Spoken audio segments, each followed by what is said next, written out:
ले जाएंगे बाजार के आखिरी 1.5 घंटे के एक्शन के लिए, जहां आज पूरी तरह से जबरदस्त कमजोरी के साथ कारोबार लगातार चौथे दिन है कमजोरी और दिन के निचले स्थान पर कुछ अहम लेवल्स के नीचे कारोबार करते हुए बाजार आखिरी 1.5 घंटे में कुछ रिकवरी के आसार है। 14,000 के लेवल को होल्ड कर पाएंगे या नहीं, ये है बड़ा सवाल। लेंगे जवाब फाइनल ट्रेड में। आप सबका स्वागत है, नमस्कार, मैं हूं अनिल सिंघवी। और नमस्कार, मैं हूं दीपांशु भंडारी। और अनिल जी से भी चर्चा करेंगे कि ऐसे बाजार के एक्शन में क्या करना चाहिए। कुछ बड़ी बातें भी हैं, पर सबसे पहले मैरिको के नंबर्स आते हुए दिख रहे हैं हमारी स्क्रीन पर। इस बार अच्छे नतीजों का ही अनुमान था। आय को देखिए 1824 करोड़ से बढ़कर 2122 करोड़ की इनकी आय आती हुई दिखी। हमारा अनुमान 2020 करोड़ का था, तो लगभग अनुमान से 100 करोड़ ज्यादा आय आई है। 5% का बीट किया है एस्टिमेट के मुकाबले। अगर आप देखें आय ने, मार्जिन्स यहां पर थोड़ा डिसअपॉइंटमेंट रहा है। 20.5% से घटकर 19.5% के मार्जिन्स आए। हमारा अनुमान 20.8% का था। कामकाजी मुनाफा यहां पर आपने बढ़ोतरी देखी, तो देखना पड़ेगा कि किस वजह से मार्जिन्स में आपने एक कॉन्ट्रैक्शन देखा और अनुमान से कमजोर मार्जिन जरूर आए हैं। 20.5% से घटकर 19.5% आए हैं मार्जिन्स। हमारा अनुमान 20.8% का था। कामकाजी मुनाफा बढ़ा है और अनुमान मुताबिक ही बढ़कर आया है। 413 करोड़ का कामकाजी मुनाफा है। हमारा अनुमान 420 करोड़ के आसपास का था। कुणाल जी हमारे साथ है, और कुणाल जी मैरिको पर आपकी किरण जी और बंसल जी हमारे साथ है। बंसल जी, मैरिको आपकी और कुणाल जी की राय भी थी स्टॉक पर पोजिशनल बेसिस पर। नतीजे अच्छे दिख रहे हैं, हालांकि मार्जिन्स थोड़े कमजोर आए हैं। चार्ट्स क्या कह रही हैं सर? देखिए दीपांशु, चार्ट्स पॉजिटिव है और अच्छी बात क्या है कि 409, 410 एक सपोर्ट है और मार्केट की वोलेटिलिटी में लेवल्स क्रैक नहीं हुए हैं। तो 409 के स्टॉप लॉस के साथ जिनके पास है बने रहने की राय है। अगर 409 के लेवल टूटते हैं तब ये स्टॉक एक शॉर्ट टर्म करेक्टिव फेज में एंट्री लेगा।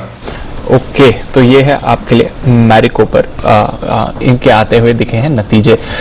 सर बाजार की पहले बात करें, चल क्या रहा है ये एक्शन? सर लग रहा था कि शायद थोड़ी रिकवरी के संकेत आएंगे, कोशिश भी करी, बट जो ब्रेकडाउन है और स्पेशली बैंक निफ्टी 850 पॉइंट्स नीचे, क्या चल रहा है सर? 30,400 के भी नीचे। जो आखिरी उम्मीद थी 30,430, 550, उसके भी नीचे आया। डेफिनेटली दीप, ये हर बार आप शायद प्री बजट बाइंग देखते हैं, इस बार प्री बजट सेलिंग देख रहे हैं। और आज सुबह भी मैं यही बात कर रहा था कि अगर आप पता लगाएं कि एफआई ने खरीदा है, घरेलू फंड से नहीं बेचा, तो किया किसने? या तो किसी को प्रॉफिट बुकिंग करनी, या किसी को पता है कि बजट में क्या आने वाला है। ये बिल्कुल क्लियर कट वैसे ही कि किसी को पता है बजट में क्या आने वाला है, और बजट में कुछ ना कुछ मार्केट के वैसा आने वाला है जो मार्केट को पसंद नहीं आ रहा, और वो अभी से समझ में आ रहा। तो ये प्योरली उसी तरह की सेलिंग है।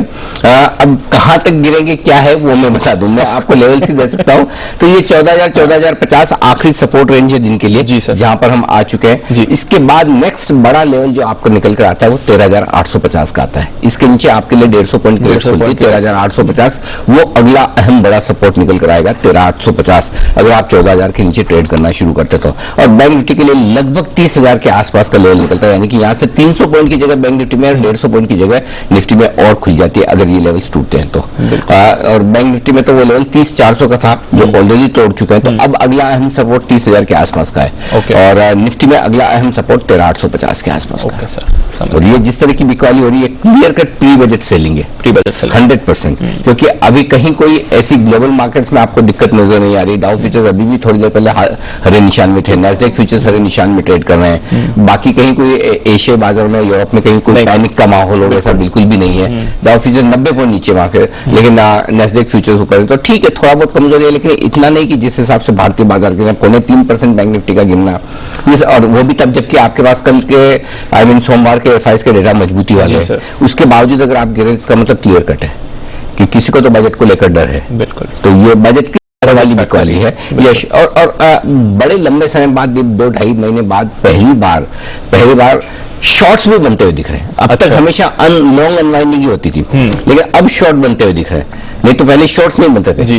पहले ये कि चलिए ठीक है, थोड़ा मूड खराब हो तो जो तेजी करने वाले ट्रेडर्स डर के अपनी पोजीशन कम करते हैं, लेकिन पहली बार शॉर्ट भी बनते हुए दिख रहे हैं। तो शॉर्ट वही बनाएगा जिससे पता है कि बजट खराब है। जी सर, मूड माहौल चेंज हो रहा है मतलब। ठीक है, नजर रखते हैं। इस बीच नैल्को यहाँ पर भी एक बार फोकस करें। बायबैक 57.5 रुपीज पर शेयर का, यानी कि करंट प्राइस से अगर आप देखें तो लगभग 25% के प्रीमियम के आसपास आपको बायबैक का प्राइस आते हुए दिख रहा है। तो ये बड़ी खबर है नैल्को के लिए। स्टॉक स्टॉक तो खैर इस समय रिएक्ट नहीं कर रहा है, बट ऑलरेडी काफी एक्शन में रह चुका है। 7.83% इक्विटी का शेयर बायबैक होगा, तो बड़े बायबैक को मंजूरी मिली है और अच्छे प्रीमियम पर मंजूरी मिली है। स्टॉक पर फिलहाल रिएक्शन नहीं आ रहा है। एक क्विक कॉल किरण जी, नैल्को के शेयर प्राइस पर सर। नेशनल एल्यूमिनियम बेसिकली एक साइडवेज चार्ट पैटर्न है, कुछ खास देखने को नहीं मिल रहा। मेरा मानना है कि 43, 44 बहुत अच्छा सपोर्ट है, 48, 49 बहुत इंपॉर्टेंट रेजिस्टेंस है। इसके आर या पार जाता है तो ही एक बड़ी मूव देखने को मिलेगी और एक अच्छा कॉल देखने को मिल रहा है। तो अगर आप बिल्कुल बच रहे तो अच्छा होगा। बिल्कुल। तो किरण जी के लिए बिगुल बजाते हैं और उसके बाद भसीन साहब भी हमारे साथ जुड़ने वाले हैं। तो पहले बिगुल किरण जी के लिए, किरण के कमाल।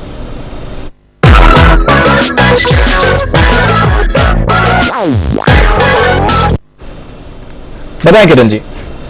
देखिए, टाइटन में बिकवाली करके चलने की सलाह है। इसने एक अच्छा head and shoulders end of day chart पे ब्रेक डाउन दिया है, अच्छे खासे वॉल्यूम देखने को मिल रहे हैं। ओआई उतना नहीं है पर फिर भी 16% है। अगर नेक्स्ट महीने में देखते तो शॉर्ट रोल ओवर होते नजर आ रहे हैं, तो मेरा मानना है कि शॉर्ट पोजीशंस रखने चाहिए। आपका स्टॉप लॉस रहेगा 1467 का और टारगेट्स के लिए 1415 के टारगेट्स देखने को मिल जाने चाहिए कल सवेरे तक। तो 1415 के टारगेट्स के लिए आपको शॉर्ट पोजीशंस क्रिएट करने की सलाह होगी। ओके, किरण जी की तरफ से यहाँ पर बिकौली की राय है टाइटन में। आइए बढ़ते आगे और मसीह साहब हमारे साथ जुड़ चुके हैं, बिगुल के साथ करते हैं उनका भी स्वागत।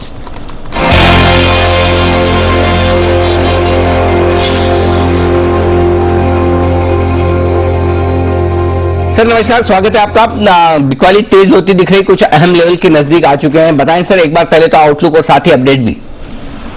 तो अनिल जी देखिए क्या मार्केट का रूप है। लास्ट वेडनेसडे थर्सडे जब 50,000 जाना था एक्सट्रीमली ओवरबॉट थी और आज फियर साइकोसिस से एक्सट्रीमली ओवरसोल्ड। तो जो भी आई थिंक आपने जैसे टिप्पणी की something in the budget is being leaked out, I think it's is all, ये जब एक रूमर मॉन्गरिंग है। I don't think there will be any fresh taxes, in fact they can be big stimulus. So I am not placing too much bets on the budget. मैं तो global rally बोल रहा हूँ कि $1.9 trillion is coming into the market in the next fortnight and this is a God-sent opportunity because the dollar is weak. So extremely oversold. अगर आप 2 दिन की volatility देख सकते हैं तो this is the time to put your money where your mouth is. आपको मैं पहले भी कह चुका हूँ, मेरे को बहुत बुलिश हूँ HCI Tech और ICICI Pru। अब आप कहें तो 2 बाइज हैं और अनिल जी दोनों कन्विक्शन बाइज हैं, जहां आपको 2-3 दिन नहीं 2 हफ्ते का रखेंगे व्यू तो आप पैसा ही पैसा बनाएंगे। ओके, क्या बात है, तो बहुत ही बढ़िया। तो ये 2 बेहतरीन बाय कॉल्स आपके लिए आती है बच्चन साहब की तरफ से, बताएं सर। और पहली बात ये भी बता दूं अनिल जी, जैसे आपने कहा था ये 14,000 या 50 पॉइंट नीचे भी चली जाए, दीज आर ओवरसोल्ड लेवल्स। यहाँ से pullbacks will be very sharp if you are according to me and that can come maybe by the end of today और tomorrow definitely, because there is also a lot of put writing which has taken place. तो पहला buy होगा sir हमारे Ambuja cement 28.5 lakh tonne capacity है और जैसे आपने UltraTech में नंबर देखे Ambuja will come even with better number और साथ में कोई ओवरहैंग नहीं है। Wholesome and the technology 1% that remains for 3 years। 52 रुपए में लीजिए, 48.5 का स्टॉप लॉस रखिए, 65 का पहला टारगेट, 70 का दूसरा target and I see this coming in the next fortnight. Okay, दूसरा बाय होगा मारुति 7930 टू 7940 में लीजिए, सिर्फ 7800 का स्टॉप लॉस रखिए, 8150 का टारगेट। तो 2 खरीदारी करने की राय, अंबुजा सीमेंट और मारुति, ये 2 बेहतरीन स्टॉक हैं जो इस कमजोरी में आपको खरीदने चाहिए। ये वसीम साहब की राय है। 252 के आसपास अंबुजा खरीदिए, 248 हाफ, 248 रुपए 50 पैसे का स्टॉप लॉस रखिए, 265, 270, 265, 270 टारगेट होगा।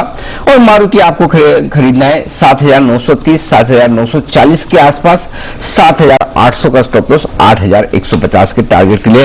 धन्यवाद वसीम साहब। 2:50 फिर से होगी आपसे मुलाकात।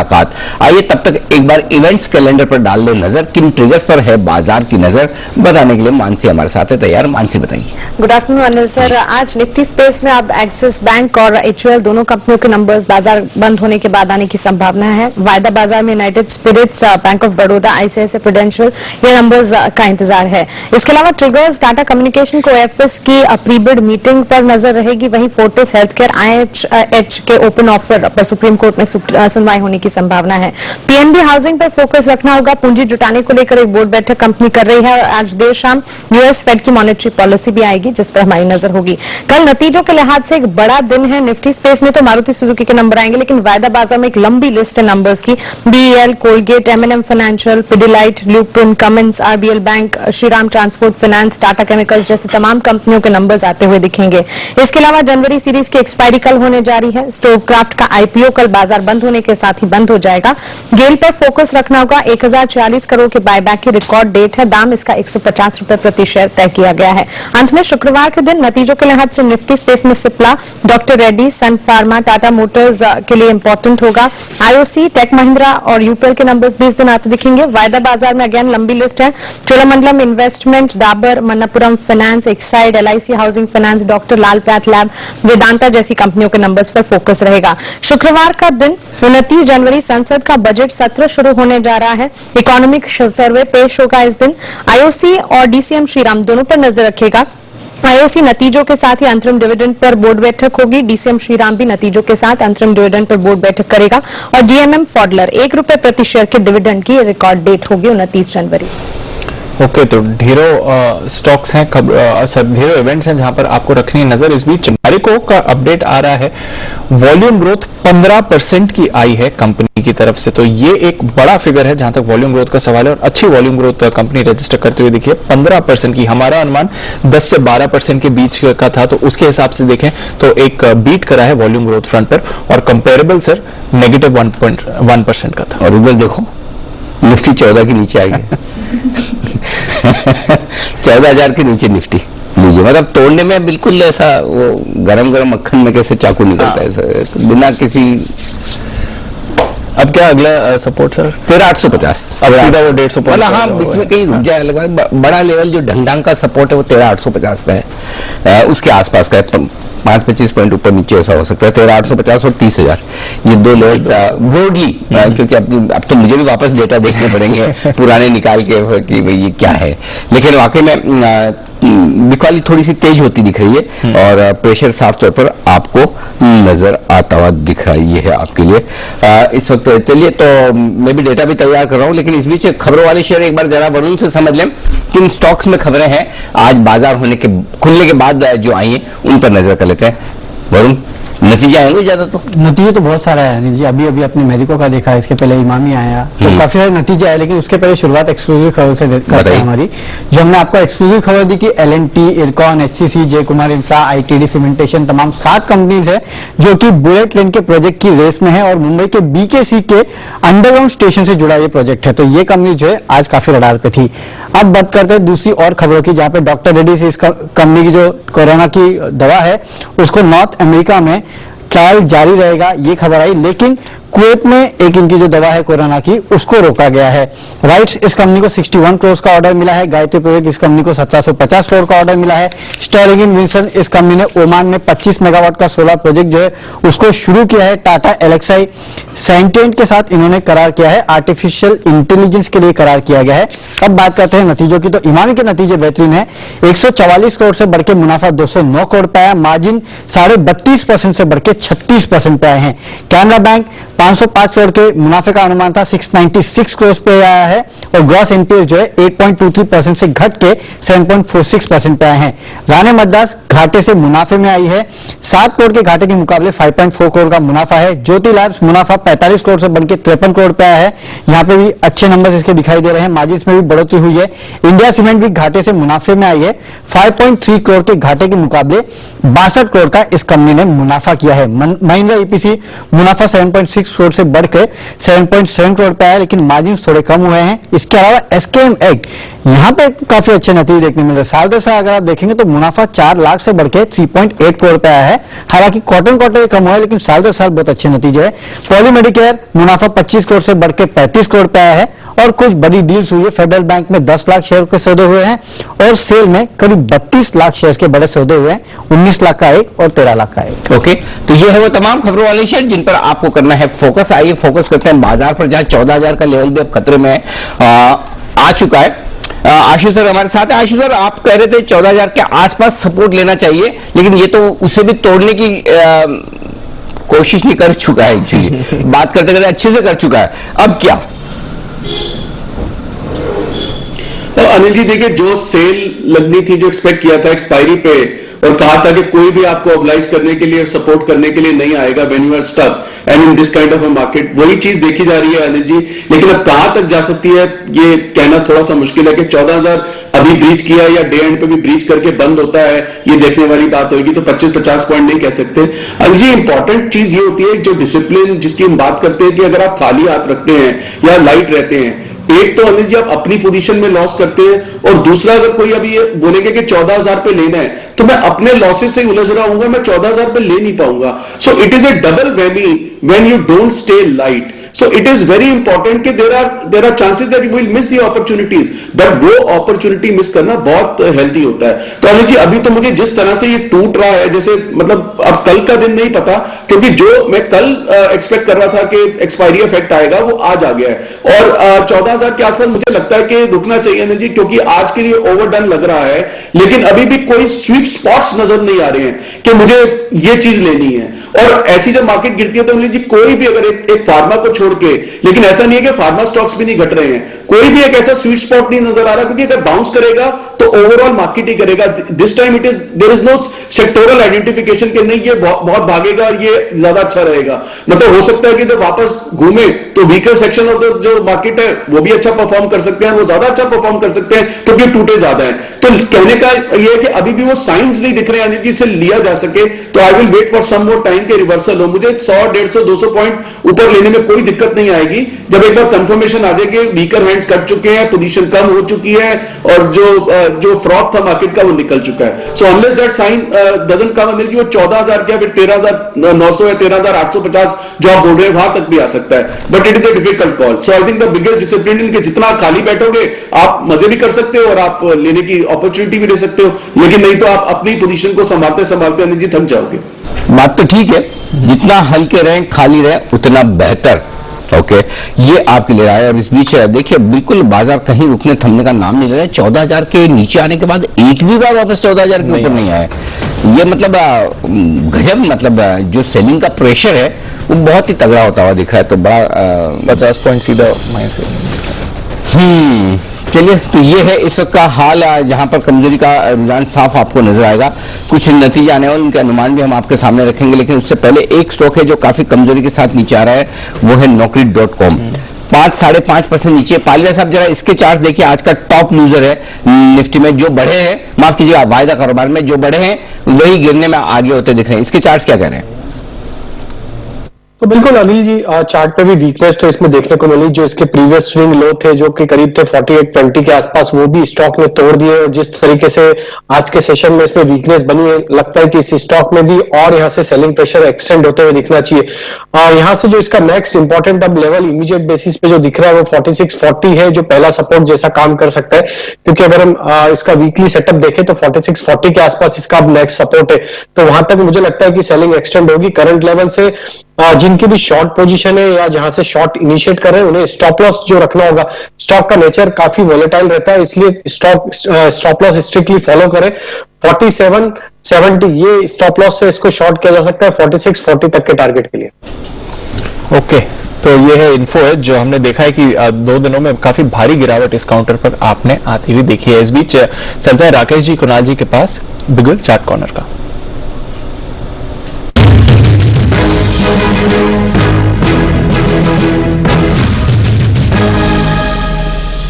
बताया सर।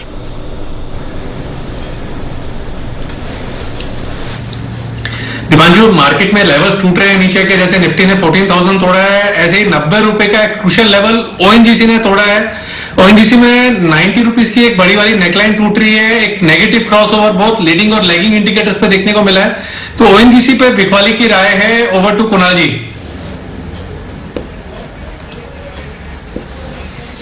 देखिए दीपांशु, एक डबल टॉप पैटर्न बन रहा है ओएनजीसी के डेली चार्ट पर, जिसका ब्रेकडाउन 90 रुपए के नीचे हुआ है, जैसे राकेश जी ने कहा, और जिस तरह का स्ट्रक्चर है स्टॉक में बड़ी गिरावट आ सकती है।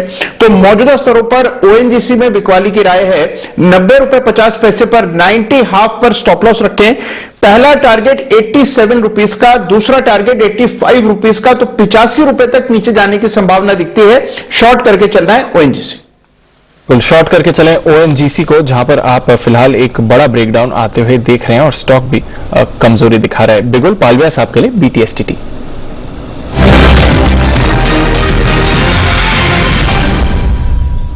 बताएं पालविया साहब। तो दीपांशु जी देखिए, शॉर्ट करना है और वो है एसीसी फ्यूचर को।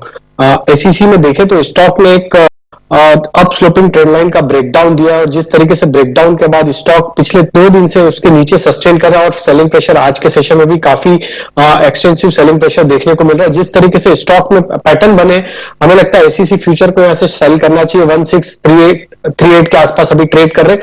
1660 का स्टॉप लॉस रखें इसको शॉर्ट करने के लिए।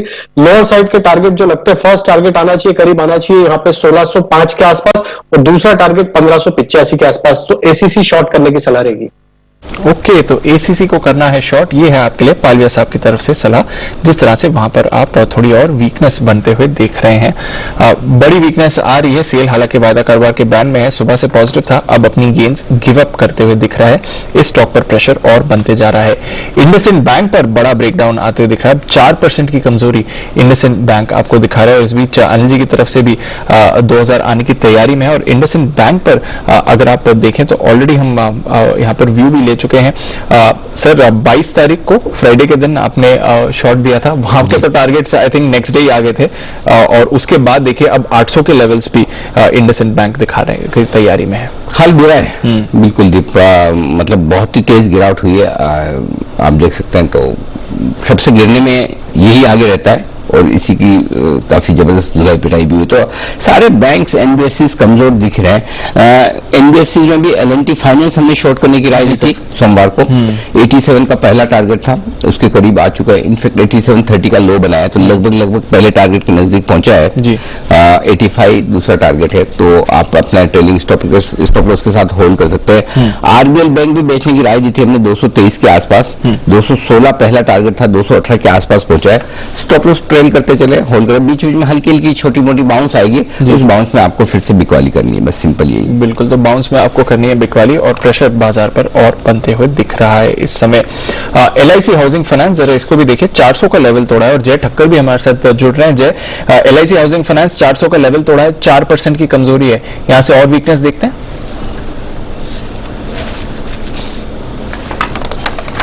Good afternoon Dipanshu, good afternoon Anil ji. बिल्कुल एलआईसी हाउसिंग फाइनेंस में मुझे और वीकनेस यहाँ से नजर आ रही है। इनफैक्ट दीप मैं कहूंगा कि ये स्टॉक में अभी important level on the lower side जो सपोर्ट है वो 390 का है। पहले 390 टेस्ट करेगा, वो ब्रेक होते ही हमें ये स्टॉक में 383 तक के लेवल्स भी देखने मिलेंगे। तो ओवरऑल एक साइडवेज कंसोलिडेशन का ब्रेकडाउन एलआईसी में देखने मिला है, और मुझे ऐसा लग रहा है कि मिनिमम इक्वालिटी टारगेट्स इसके 390 के बन रहे थे। पहले वो टारगेट्स बनेंगे जो लगभग 3% डाउन है फ्रॉम करंट मार्केट प्राइस, और उसके बाद 383।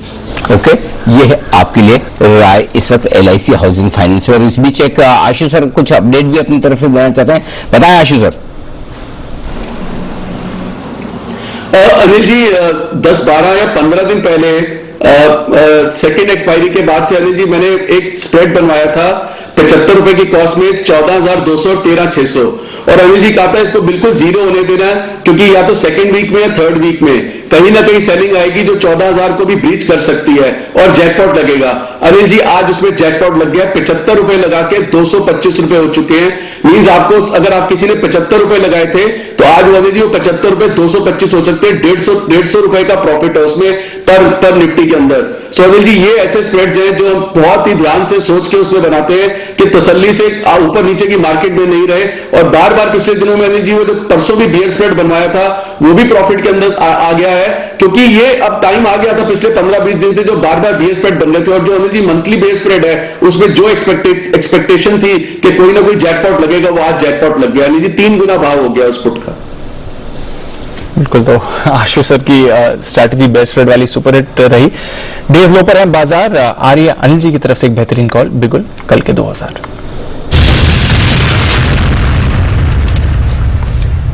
बैंक्स एंड फाइनेंशियल बेचेंगे हाँ, कुछ और? अपने तो वही समझ में आता है, Favorite इसके अलावा और कुछ समझ में आता नहीं। तो शॉर्ट साइड पर एक ही चीज है, तो बैंक्स के बजाय एनबीएफसी पर फोकस है और एलएनटी फाइनेंस के बाद अब एमएनएम फाइनेंस, इस पर बिकवाली करने की राय है। 173 के आसपास फरवरी के फ्यूचर्स, सॉरी जनवरी के फ्यूचर्स चल रहे हैं इस महीने वाले, यहाँ पर बिकवाली करनी है। 173 से 176 इस रेंज में बेचना है, ऊपर आए तो और बेचिए 176 तक। आपका स्टॉप लॉस होगा आज के हाई के ऊपर का, आज का हाई है 177.75, स्टॉप लॉस लगाना है 178 पर। 168 और 164 के आसपास दो टारगेट रखिए, 168 164 ये दो टारगेट, और ये टारगेट कल तक के लिए, ओके, सिर्फ आज और कल के लिए, इससे ज्यादा नहीं।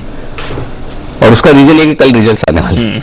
तो एलएनटी फाइनेंस में रिजल्ट के बाद जो धुलाई हुई है, जिस तरह से इंटरनल्स में जाके आपने देखा तो रिजल्ट्स कितने खराब निकले, और एलएनटी फाइनेंस अपने रिजल्ट के बाद 15-17 रुपए तो गिर गया लेवल से धीरे धीरे करके। तो मुझे लगता है एमएनएम फाइनेंस भी कमोबेश उसी डायरेक्शन में बढ़ने की तैयारी करेगा।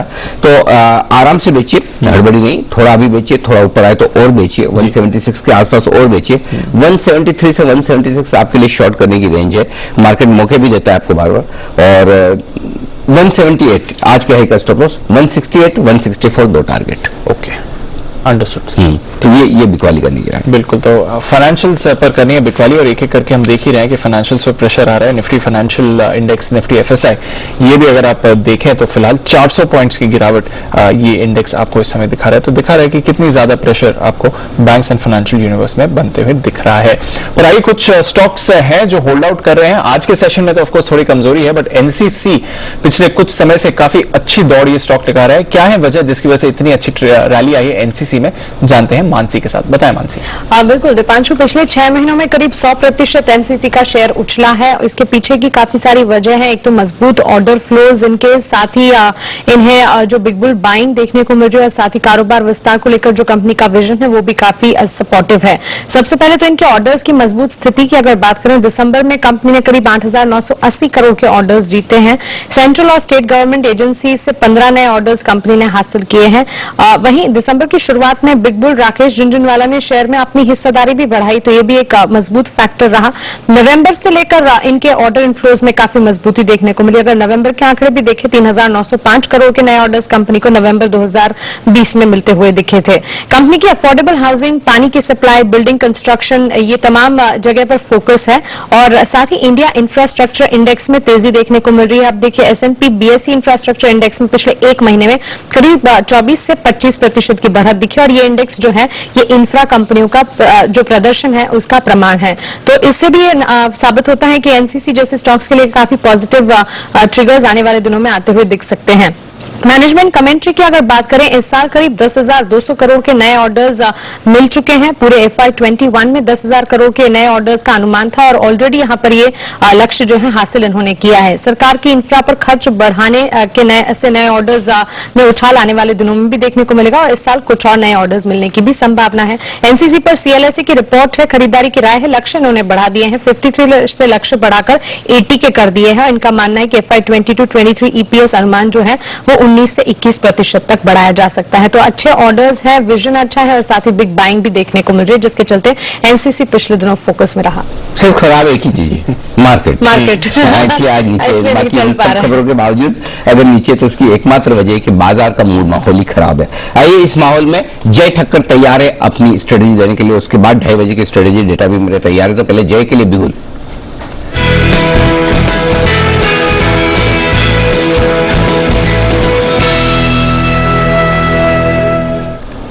बताएं जय।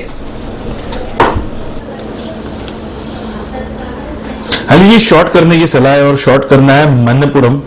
उसका फरवरी का, अनिल जी, फरवरी सीरीज का फ्यूचर शॉर्ट करना है। करीब 154.90 के आसपास से ट्रेड कर रहा है, तो 155 भी हम राउंड ऑफ कर सकते हैं। सो 155 के आसपास आप बेचे मन्नपुरम। इसमें स्टॉप लॉस लगाना है 161 का। First target on the down side बन रहा है 147 का, सेकंड टारगेट बन रहा है 143 का। 147 143 ये दो टारगेट्स के लिए मन्नपुरम को बेचना है। अनिल जी, क्लियरली इसने मल्टीपल सपोर्ट लेवल्स ब्रेक किए हैं, एंड साथ ही साथ में ये देख रहा हूँ कि इसने 50 डेमा और क्रूशियल 200 डेमा सपोर्ट भी ब्रेक किया है।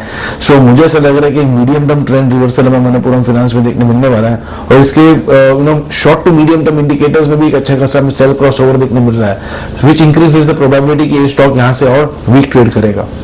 ओके, तो मनापुरम जनरल फाइनेंस यहाँ पर बिक्वारी करने की राय है। फरवरी का फ्यूचर बेचे 155 रुपए के आसपास, ये राय है जय की तरफ से आती हुई, यहाँ पर करें बिक्वारी। एक एक करके एनबीएफसी सबसे ज्यादा प्रश्न बन रहा है। पर आइए इस बीच मार्केट पर क्या स्ट्रैटेजी होनी चाहिए, 2:30 बज रहे हैं, चलते हैं अनिल जी के पास स्ट्रैटेजी के लिए।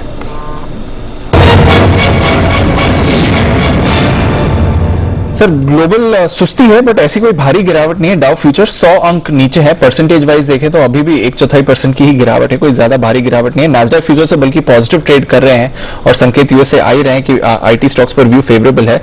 यूरोप पर अगर आप नजर डालें सर तो पॉजिटिव कारोबार हो रहा है, मामूली बढ़त है बट एटलीस्ट पॉजिटिविटी आपको फ्रांस और यूके में दिख रही है। जर्मनी के बाजार जरूर 0.5% नीचे दिखेंगे और एशिया में भी ठीक ठाक कारोबार रहा, जापान पॉजिटिव क्लोज हुआ, हांगकांग हल्की सी गिरावट, चीन एकदम फ्लैट। तो ग्लोबल क्यूज तो ठीक ठाक है, थोड़ी सुस्ती है बट हमारे बाजारों में ज्यादा गिरावट है। सर मुझे लगता है बजट से पहले की गिरावट है, और सुबह भी हम यही बात कर रहे थे कि ये बजट वाली गिरावट है दीप, और डेटा में इसीलिए कई बार समझना होता है कि आप अगर डेटा, यही डेटा अगर आपको किसी और दिन होते जी, बजट का दिन, बजट आपके सामने नहीं होता, अगर ये डेटा है कि भाई एफआईज ने भी नहीं बेचा, ट्रेडर्स ने भी नहीं बेचा, तो कौन बेच गया, तो फिर तो तुरंत ही बाजार घूम जाता है। पीसीआर 1.0, लेकिन अगर इन सब के बावजूद नहीं घूम, किस वक्त पर, किस लेवल पर, किस तरह की बिकवाली हो रही है, वो भी काफी अहमियत रखती है। जो समझदार लोग हैं वो बेच रहे, वो तो किसी में दिखते नहीं, न वो एफआईज में आते हैं न डीआईज में आते हैं।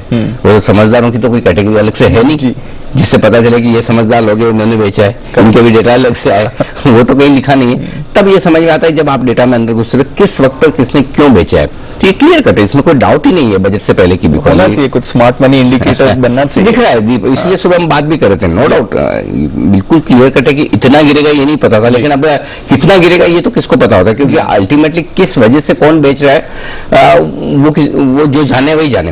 एनीवे डेटा की बात करते हैं जो हम जानते हैं जी सर, 14,000 इसके नीचे हम ट्रेड कर रहे हैं।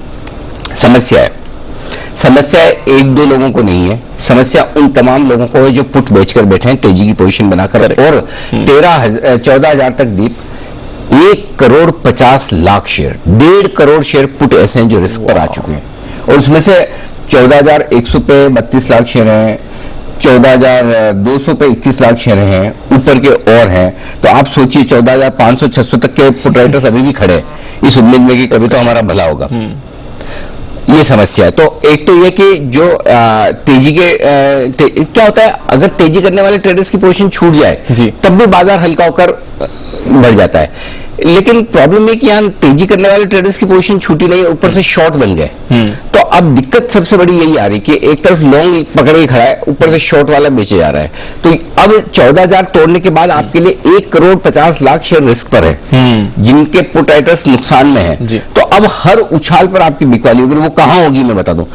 अब इसको 14,100 पार करने में ही पसीना आ जाएगा। ओके, सिर्फ 14,100, उसका रीजन बताता हूं। 14,100 के पुट पर 32 लाख शेयर हैं, उसमें 17 लाख शेयर आज जुड़े, लगभग आधे। 14,100 के कॉल्स पर 38 लाख शेयर हैं, ज्यादा नहीं, लगभग बराबरी 32 और 38 लाख है, उसमें से 35 लाख आज जुड़े हैं, दुगुने।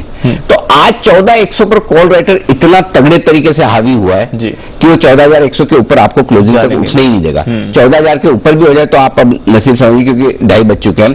तो अगर 3:05 तक आप 14,000 के नीचे रहते हैं तो आप 13,850 देख रहे हैं कल परसों में। अंडरस्टूड। हाँ, ये साफ दिख रहा है कि उतना तो कम से कम आना ही आना है, और 14,100 के ऊपर बंद होना आपके लिए बहुत जरूरी है, ताकि आप बहुत ज्यादा खराब फील ना करें। फील तो तब भी करेंगे लेकिन बहुत ज्यादा खराब फील ना करें। मुझे लगता है 14,100 14,150 अपसाइड होगी आपकी, 13,950 के से लेके अब नीचे 13,850 तक की जगह खुल रही है। ये आपकी निफ्टी की बात है। अब आइए बैंक निफ्टी 30,000 के आसपास आखिरी उम्मीद है, 50 पॉइंट ऊपर नीचे गिन ले, 29,900 30,050, ये जो भी 150 पॉइंट की रेंज गिन ले, यहाँ पर सपोर्ट लेगा। यहाँ 12 लाख शेयरों का ओपन इंटरेस्ट है पुट में आपके लिए, जो आपके लिए थोड़ा सा सपोर्ट का काम कर सकता है। ठीक है, यहाँ भी समस्या दी पड़ी है, आप आ गए हैं 30,300 के नीचे। जी सर, 30,300 तक ऑलरेडी 44 लाख शेयर ऐसे हैं पुट राइटर जो रिस्क पर आ चुके हैं बैंक निफ्टी, लॉन्ग खड़े हैं। 30,500 के 11 लाख शेयर है, 30,800, 31,000, हर एक लेवल के लॉन्ग है।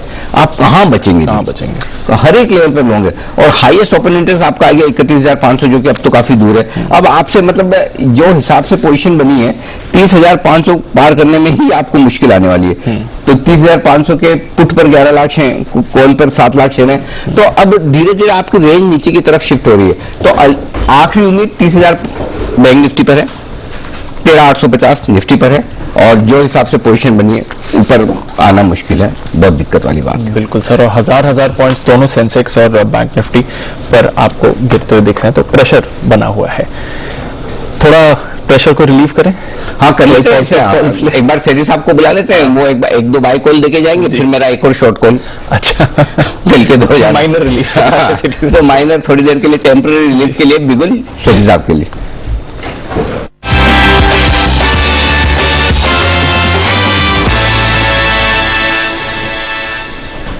सेठी साहब स्वागत है आपका। सेल कॉल तो आप देते नहीं। अब क्या विचार है, बाई कॉल दे रहे? गुड आफ्टरनून अनिल जी। देखिए अनिल जी, बाजार पे व्यूज को देखिए लेना बहुत ही मुश्किल हो गया है, बिकॉज इतनी जबरदस्त गिरावट पिछले 4 दिनों में 800-900 पॉइंट निफ्टी से निकल गए। ये अनएक्सपेक्टेड एक गिरावट आ गई, वो भी बजट से पहले, जब एक इम्पोर्टेंट इवेंट की ओर जा रहे हैं हम। तो अब यहाँ पे शॉर्ट करना बहुत ज्यादा समझदारी तो नहीं लगती। मुझे लगता है रिस्क रिवॉर्ड अब कंट्रारियन बेट लेना है और तेजी करने में मेरे ख्याल में risk reward would be favourable. क्या गिरने में मुझे लगता है 50-100 पॉइंट की निफ्टी में और गिरावट आएगी, बट दैट शुड बी, वहां से बाजार में एक रिकवरी एक्सपेक्ट करता हूँ। तो यहाँ आज अनिल जी एक ही स्टॉक में खरीदारी करने की सलाह रहेगी, वो स्टॉक रहेगा कोफोर्ज। एक IT स्पेस की कंपनी है, डिफेंसिव की थोड़ा ध्यान है। और बाकी अनिल जी जैसे हमने नतीजे देखे, नतीजे IT स्टॉक्स के अच्छे थे, इस कंपनी के भी कल नतीजे आएंगे। बट नतीजों के बाद आमतौर पर हमने देखा है गिरावट आती है, बट इस स्टॉक में अगर देखेंगे तो पिछले 2-3 दिनों में 10 से 15% की गिरावट ऑलरेडी आ चुकी है। 2700-2800 के लेवल से अब 2425 के लेवल पे आ गया है। मुझे लगता है जो फेब्रुअरी फ्यूचर्स है कोफोर्ज के, जो अभी 2425 के लेवल पे ट्रेड कर रहे हैं with strict stop loss of 2375, यहाँ पे खरीदारी करने की सलाह है और टारगेट रहेगा 2500 और 2550 टारगेट के लिए करनी है आपको कोफोर्ज में खरीदारी। ये राय सेठी साहब की तरफ से आती हुई दिख रही है। तो ये है वो स्टॉक जहां पर बिकवाली करने की राय सेठी साहब की तरफ से। जिनके लो पॉइंट पे मार्केट आगे सर, बिल्कुल। तो फिर और क्या बेचना है? बस तैयार है, आप बिगुल बजाते हैं? बिल्कुल तो बिगुल बजाते हैं अनिल जी के लिए कल के 2000। सर आगे 13,950 के नीचे भी निफ्टी आ गया, बताएं सर क्या करें?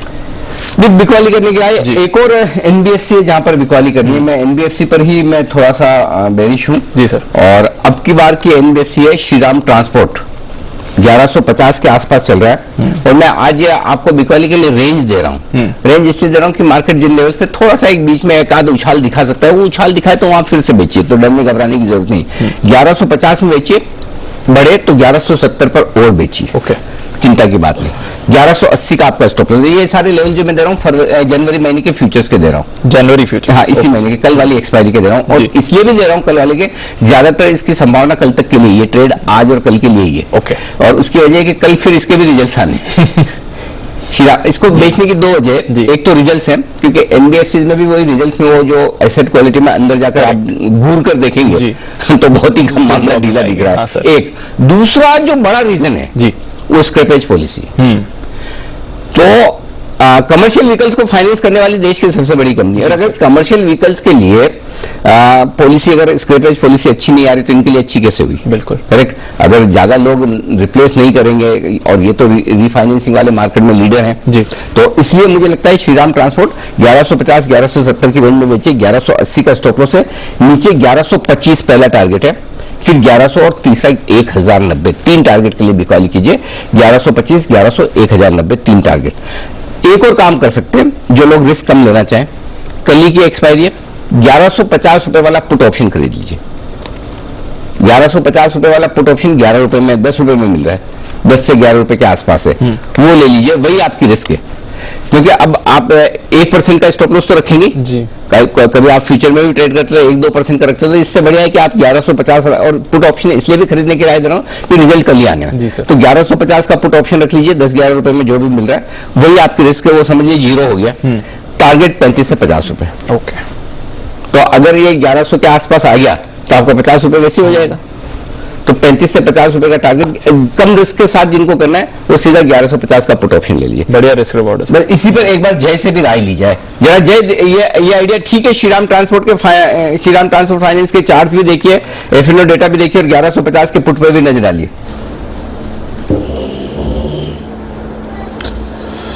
जी अनिल जी, मैं इनफैक्ट वही देख रहा था जब आप बता रहे थे, और मुझे भी लग रहा है कि आपने जो राय दी है एकदम सही है, बिकॉज जो हिसाब से यहाँ पे एक सेलिंग देखने मिल रहा है, मुझे भी ऐसा लग रहा है कि लगभग अनिल जी इसमें 1060-70 तक के लेवल्स हमें देखने मिल सकते हैं। हालांकि कल तक के अगर हम लेवल्स देखें तो डेफिनेटली 1100 तक के देखने मिल सकता है। पोजिशनली 1050-1060 तक के लेवल्स देखने मिल सकते हैं। अगर वो होता है तो ये जो आपकी राय है ना 1150 का पुट ऑप्शन लेकर चलने की एकदम परफेक्ट है, because the reason is already इसमें 6-7 रुपए तो आपको इंट्रिंसिक वैल्यू मिल ही रहा है, तो यहीं पे क्लोज आता है तो 6-7 रुपए तो आपको मिलने ही है। और आप 10-11 रुपए पे रह रहे हो तो अगर आप देखिए जो एक्चुअल में रिस्क तो आपकी 4-5 रुपए की हुई, बिकॉज 6 रुपए तो इंट्रिंसिक वैल्यू, तो ज्यादा आपको टाइम वैल्यू दे नहीं रहे। और जो हिसाब से मार्केट ये लेवल पे ट्रेड कर रहा है, आई थिंक कंजर्वेटिव ट्रेडर्स में कहूंगा, रिस्क अवर्स ट्रेडर्स ये स्ट्रेटेजी के साथ अच्छी तरह से पोजीशन को होल्ड भी कर पाएंगे। मेरी गलती, 1150 का पुट नहीं, 1140 1140 और 1160 का है, दो पुट है, तो 1140 वाला पुट है। राजेश जी और आशु जी ने मुझे सही वक्त पर करेक्ट कर दिया, आप दोनों का धन्यवाद। 1140 वाला पुट लेना है और वो 11 रुपए 10 रुपए के आसपास है, वो खरीदना है। 1140 का पुट 35 और 40 रुपए, तो थोड़ा सा करेक्शन कर लिए, और हमेशा राउंड फिगर का ध्यान रहता है ना, 1150 और तो 1140 का पुट है जो खरीदा है। राजेश जी 1140 का पुट यही 10-11 रुपए के आसपास ही है ना? हाँ बिल्कुल अनिल जी, आपने जब मेंशन किया था वो करीब 12-13 रुपए था और अब 17-18 रुपए के आसपास अब ट्रेड कर रहा है। तो मेरे हिसाब से बिल्कुल आपका ट्रेड तो बिल्कुल सही है। 1140 का पुट लेना है, मध्य प्ले करना है तो पुट लेके करेंगे तो रिस्क भी कम रहे, क्योंकि स्टॉक का नेचर भी वोलेटाइल है। तो 1140 का पुट बिल्कुल मुझे लगता है जिस तरीके से स्टॉक में सेलिंग हो रही है, ये पुट का टारगेट बिल्कुल 30 से 35 रुपए तक भी आते हुए दिखना चाहिए। तो 1140 का पुट कैरी करना चाहिए कल के लिए शॉर्ट साइड में ट्रेड लेने के लिए। ओके, तो यह है 1140 का पुट खरीदने की राय अनिल जी की तरफ से।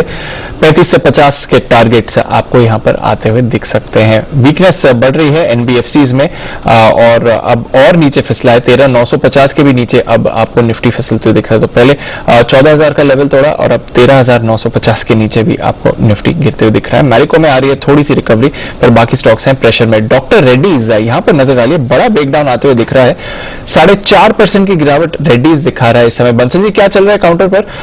थोड़ी इनके एक ट्रायल को लेकर हल्की सी नेगेटिव खबर आई है, बट जो ब्रेकडाउन दिखा रहा है रेड्डीज, क्या समझे यहां से?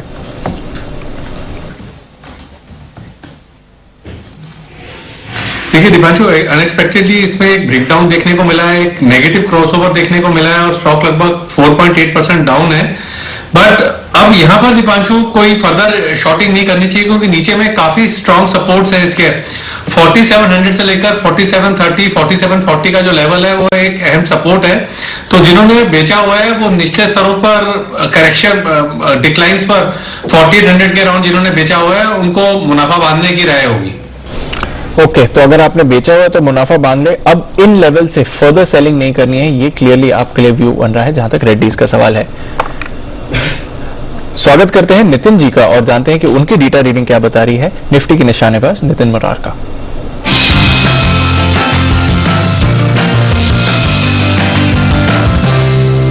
नितिन जी स्वागत है आपका, बताएं सर क्या करना है? मुझे रोल ओवर्स हो रहे हैं, रोल ओवर तो अच्छे नहीं है, फरवरी के लिए आउटलुक नेगेटिव दिख रहा है, बजट के पहले भी डेटा नेगेटिव ही है, बट इस लेवल पे नया पुट ऑप्शन मैं नहीं दे रहा हूं, क्योंकि देखिए ऑलरेडी हम 300 पॉइंट निफ्टी गिरे हुए हैं तो प्राइस भी बहुत ज्यादा है। बट ये है कि हमें थोड़ा कॉशियस रहना चाहिए अगले एक्सपायरी के रोल ओवर्स के पॉइंट ऑफ व्यू से। फरवरी में एक तो रोल ओवर्स कम हो रहे हैं और दूसरी बात है कि शॉर्ट रोल ओवर्स हो रहे हैं बड़े वाले स्टॉक्स में और प्रॉफिट बुकिंग भी है, तो व्यू थोड़ा कॉशियस रहना चाहिए। बजट के पहले ये सेलिंग आना भी सही नहीं है, तो डेटा तो अनिल जी सही नहीं दिख रहा, बट यहाँ पे कोई ट्रेड नहीं बन रहा है क्योंकि ऑलरेडी हम 300 पॉइंट निफ्टी में और 1000 पॉइंट बैंक निफ्टी में गिरे हुए हैं। बनाओ सर, कुछ तो बनाओ, नीचे का नहीं तो ऊपर का बना लो। देश में आप जैसे लोगों की भी सख्त जरूरत है जो इस गिरते बाजार में ऊपर का लेवल दे। नहीं, मुझे ऊपर तो अनिल जी नहीं लग रही है, बट थोड़ा बाउंस अगर होगा तो मैं दोबारा से जुड़ूंगा। मतलब बाउंस पे हम पुट ऑप्शन लेंगे, कॉल तो नहीं लेना। ठीक बात है। आपके दिल्ली के साथी कुछ विशेष टिप्पणी करना चाहते हैं आपकी बात पर, आशु सर जरा सुनिए नितिन जी, आशु सर क्या कह रहे हैं। जी आशु जी। नहीं अनिल जी, मैं नितिन जी पे नहीं कह रहा हूं, मैं जो भी आप बात कर रहे थे कलेक्टिवली कि अगर ये 14,000 की जो आपने डेटा पॉइंट्स बताए हैं, अगर यार 14,000 के अनिल जी 30, 40, 50 पॉइंट नीचे बंद हो जाता है तो 13,500 के रास्ते भी बिल्कुल खुल जाएंगे। अनिल जी इसमें सबसे बड़ी इंपॉर्टेंट चीज ये है कि बिल्कुल आवाज नहीं आ रही है सर, तब आता है कि जब कोई नेगेटिव न्यूज हो। आवाज ही नहीं आ रही सर आपकी। अनिल जी मैं मेरे पास एक काम करता हूँ, मैं भी है ना, मैं एक चीज सोच रहा था, ये जनरल न्यूज चैनल में शाम को डिबेट नहीं होती 8 से 9 के बीच में, उसमें कई बार क्या करता है एंकर के हाथ में वो सबके ऑडियो रहता है, वो कभी किसका भी ऑडियो ऑफ कर देता है, एकदम म्यूट कर देता है। तो एक बार हमें भी ऐसा फॉर्मूला कुछ चालू करना चाहिए। क्यों आशीष सर, तो 13,500 की आवाज ही नहीं है हम तक सर। नहीं अनिल जी, मैं कैविएट से दे रहा हूं कि अगर 14,000 के नीचे कन्विंसिंगली बंद हो जाता है, क्योंकि उसमें इंपॉर्टेंट जो पॉइंट है अनिल जी वो ये कि कोई नेगेटिव न्यूज नहीं है, बजट का होप ट्रेड बना हुआ है, और जैसे आप भी 2 दिन से बोल रहे हैं कि बजट में जो स्मार्ट मनी है वो प्रॉफिट बुकिंग कर रही है, एक्सपेक्टेशन ऑफ बजट, तो कोई ग्लोबल नेगेटिव न्यूज नहीं है, कोई ग्लोबल मार्केट्स में नेगेटिव न्यूज नहीं है, कोई और न्यूज नहीं है। तो ऐसी न्यूज नहीं होने पे जो रिटेलर है उससे माल बिकता नहीं है अनिल जी, वो लास्ट तक वेट करता रहता है। तो मुझे उस चीज का डर है कि अगर ये 14,000 की कन्विंसिंगली नीचे बंद हो गया तो 13,700 और 13,500 तक का रास्ता बिल्कुल खुल जाता है। ठीक बात है, बिल्कुल आप सही कह रहे हैं। नितिन जी हमारे साथ हैं। नितिन जी एक बार जरा बैंक निफ्टी के डेटा भी देखिए, 30,000 रुकेगा या टूटेगा?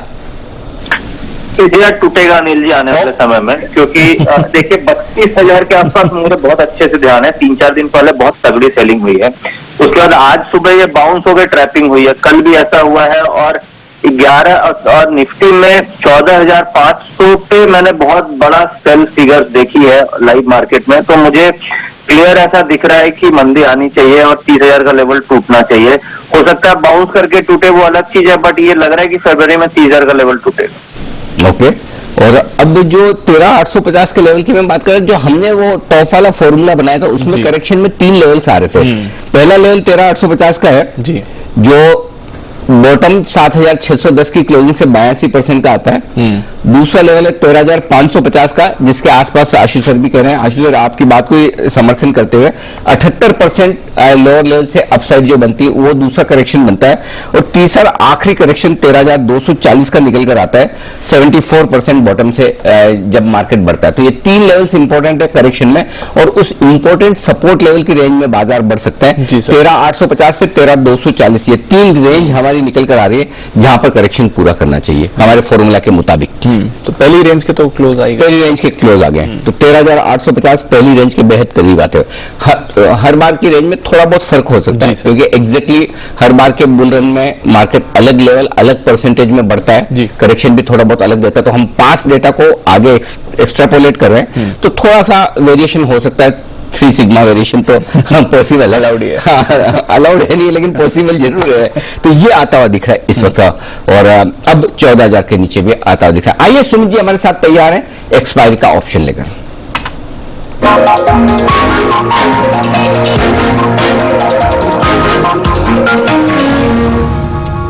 बताएं सुमित जी। सेलिंग दिख रही है, तो एक स्टॉक जो सेलिंग दिख रहा है वो है इन्फोसिस। 1290 का अभी भाव चल रहा है, इसके अंदर यहाँ से गिरावट बढ़नी चाहिए, और इन्फोसिस के अंदर ब्रेकडाउन है, रिसेंट के लो ब्रेक हुए हैं। ऐसा लगता है कि यहाँ से नीचे में 1250 से लेके 1240 तक के लेवल देखने को मिल सकते हैं। तो 1325 के स्टॉप लॉस से इन्फोसिस में सेल करके चलने का सलाह रहेगा।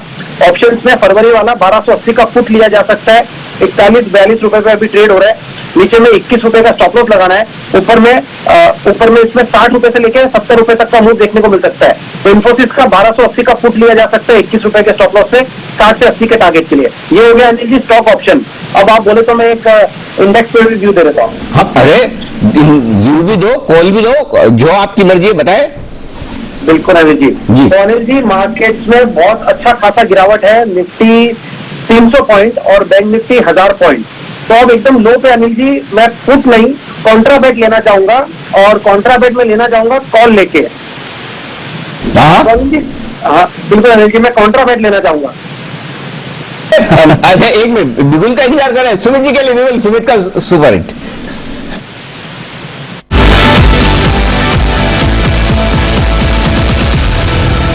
सैटेलाइट के साथ ही अच्छे लगते हैं सर। अभी कभी किसी दिन सुमित जी को बड़ा मतलब ऐसा फिल्म फेयर टाइप का वो अवार्ड मिल गया तो भी सुमित जी बोले कि बिना बिगुल का अवार्ड भी नहीं लूंगा मैं, और सैटेलाइट सुमित जी यहाँ तो ठीक है, वहां पर जो मिले ले लीजिएगा। बताए सर। अरे जी क्या बिल्कुल की आदत पड़ चुकी है। बिल्कुल। कॉन्ट्राबैट लेना चाहूंगा। कॉन्ट्राबैट मैं यहाँ पे निफ्टी में लेना चाहूंगा, और निफ्टी के अंदर एक्सपायरी वाला निफ्टी 28 जन एक्सपायरी वाला 13,950 का कॉल 70 रुपए 75 रुपए पे अभी ट्रेड कर रहा है। 13,950 का निफ्टी का 28 जन वाला कॉल 70-75 पे अभी ट्रेड कर रहा है। इसको लेने का सलाह रहेगा। नीचे में 25 रुपए का इसके अंदर स्टॉप लॉस लगाएं, ऊपर में 125 रुपए से लेके 140 रुपए तक का मूव देखने को मिल सकता है। प्योर एंड प्योर कॉन्ट्राबैट, सिर्फ एक दिन के लिए ट्रेड, यहाँ से बाउंस बैक के लिए खेलेंगे तो यहाँ पे बाय करके चलने का सलाह रहेगा। 13,950 का कॉल। ओके, 13,950 का कॉल ऑप्शन खरीदिए 70 से 75 रुपए में। ये एक कॉन्ट्रा कॉल है और यहाँ पर आपको स्टॉप लॉस लगाना होगा 25 रुपए का, यानी 50 रुपए की रिस्क है। ऊपर 125-140 के टारगेट के लिए सुमित जी की राय खरीदारी की। 13,950 929 का लो बनाया है और वहां से 50 पॉइंट ऊपर आता हुआ दिख रहा है। बैंक निफ्टी भी लगभग 150 पॉइंट अपने लोअर लेवल से ऊपर आता हुआ दिखा। थोड़ी रिकवरी सर। ओके, कुणाल जी और राकेश जी तैयार है अपने पिक ऑफ द डे के साथ। पिक ऑफ द डे तो कल होती है, आजकल रिजल्ट सीजन में हमने बंद भी कर रखी है, तो ये पता है कि कल मौका मिले न मिले आज ही कर डालो। बिल्कुल पिक ऑफ द डे का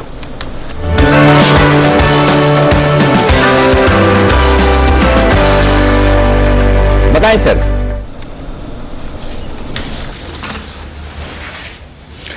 अनिल जी देखिए, बाजार में मंदी है लेकिन हमारी खरीदारी की राय है और खरीदना है। अनिल जी, राकेश जी का फेवरेट शेयर है यूबीएल, यूनाइटेड ब्रूवरीज लिमिटेड, जिसमें खरीदारी की राय है।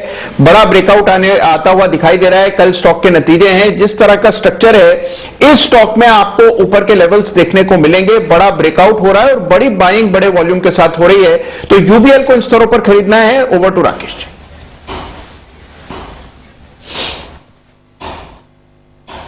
स्ट्रक्चर है, बड़े चार्ट पर एक बड़ा ब्रेकआउट है और निफ्टी के कॉन्ट्रा ब्रेकआउट हो रहा है। तो जो कुणाल जी ने बोला बड़े लेवल नहीं, अनिल जी काफी बड़े लेवल दिखा सकता है। 1274 1274 का स्टॉप लॉस है और क्योंकि बड़े चार्ट पे बड़ा ब्रेकआउट है तो बड़े वाले टारगेट 1340 1350 पहला टारगेट जोन है, उसके बाद 1365 1370 का टारगेट जोन है और यूबीएल पे खरीदारी की राय है। ओके, चलो खरीदारी का। अच्छा बाय द वे, आज का दिन मेरी शीट में सबसे कम कॉल्स वाला है। इस वाले शो में तो 1 2 3 3 6 कॉल्स आई, उसमें भी एक एक्सपायरी का ऑप्शन आ गया जी हमारे सुमित जी का। उसके अलावा स्टॉक्स पे देखें तो अब तक 5 ही कॉल है और सुबह वाले में भी आप देखें तो सबसे कम कॉल्स अभी तक तो मतलब आधा पेज भी नहीं भरा है। जी सर। नहीं तो कभी कभी तो सप्लीमेंट्री लेने का टाइम हो जाता है। ऑन एवरेज सबसे कम आज ही आई है। ऑन एवरेज आज कॉल्स काफी कम आई है। तो ये मूड शिफ्टिंग वाला मामला चल रहा है अभी, तेजी से मंदी, मंदी से तेजी होता है।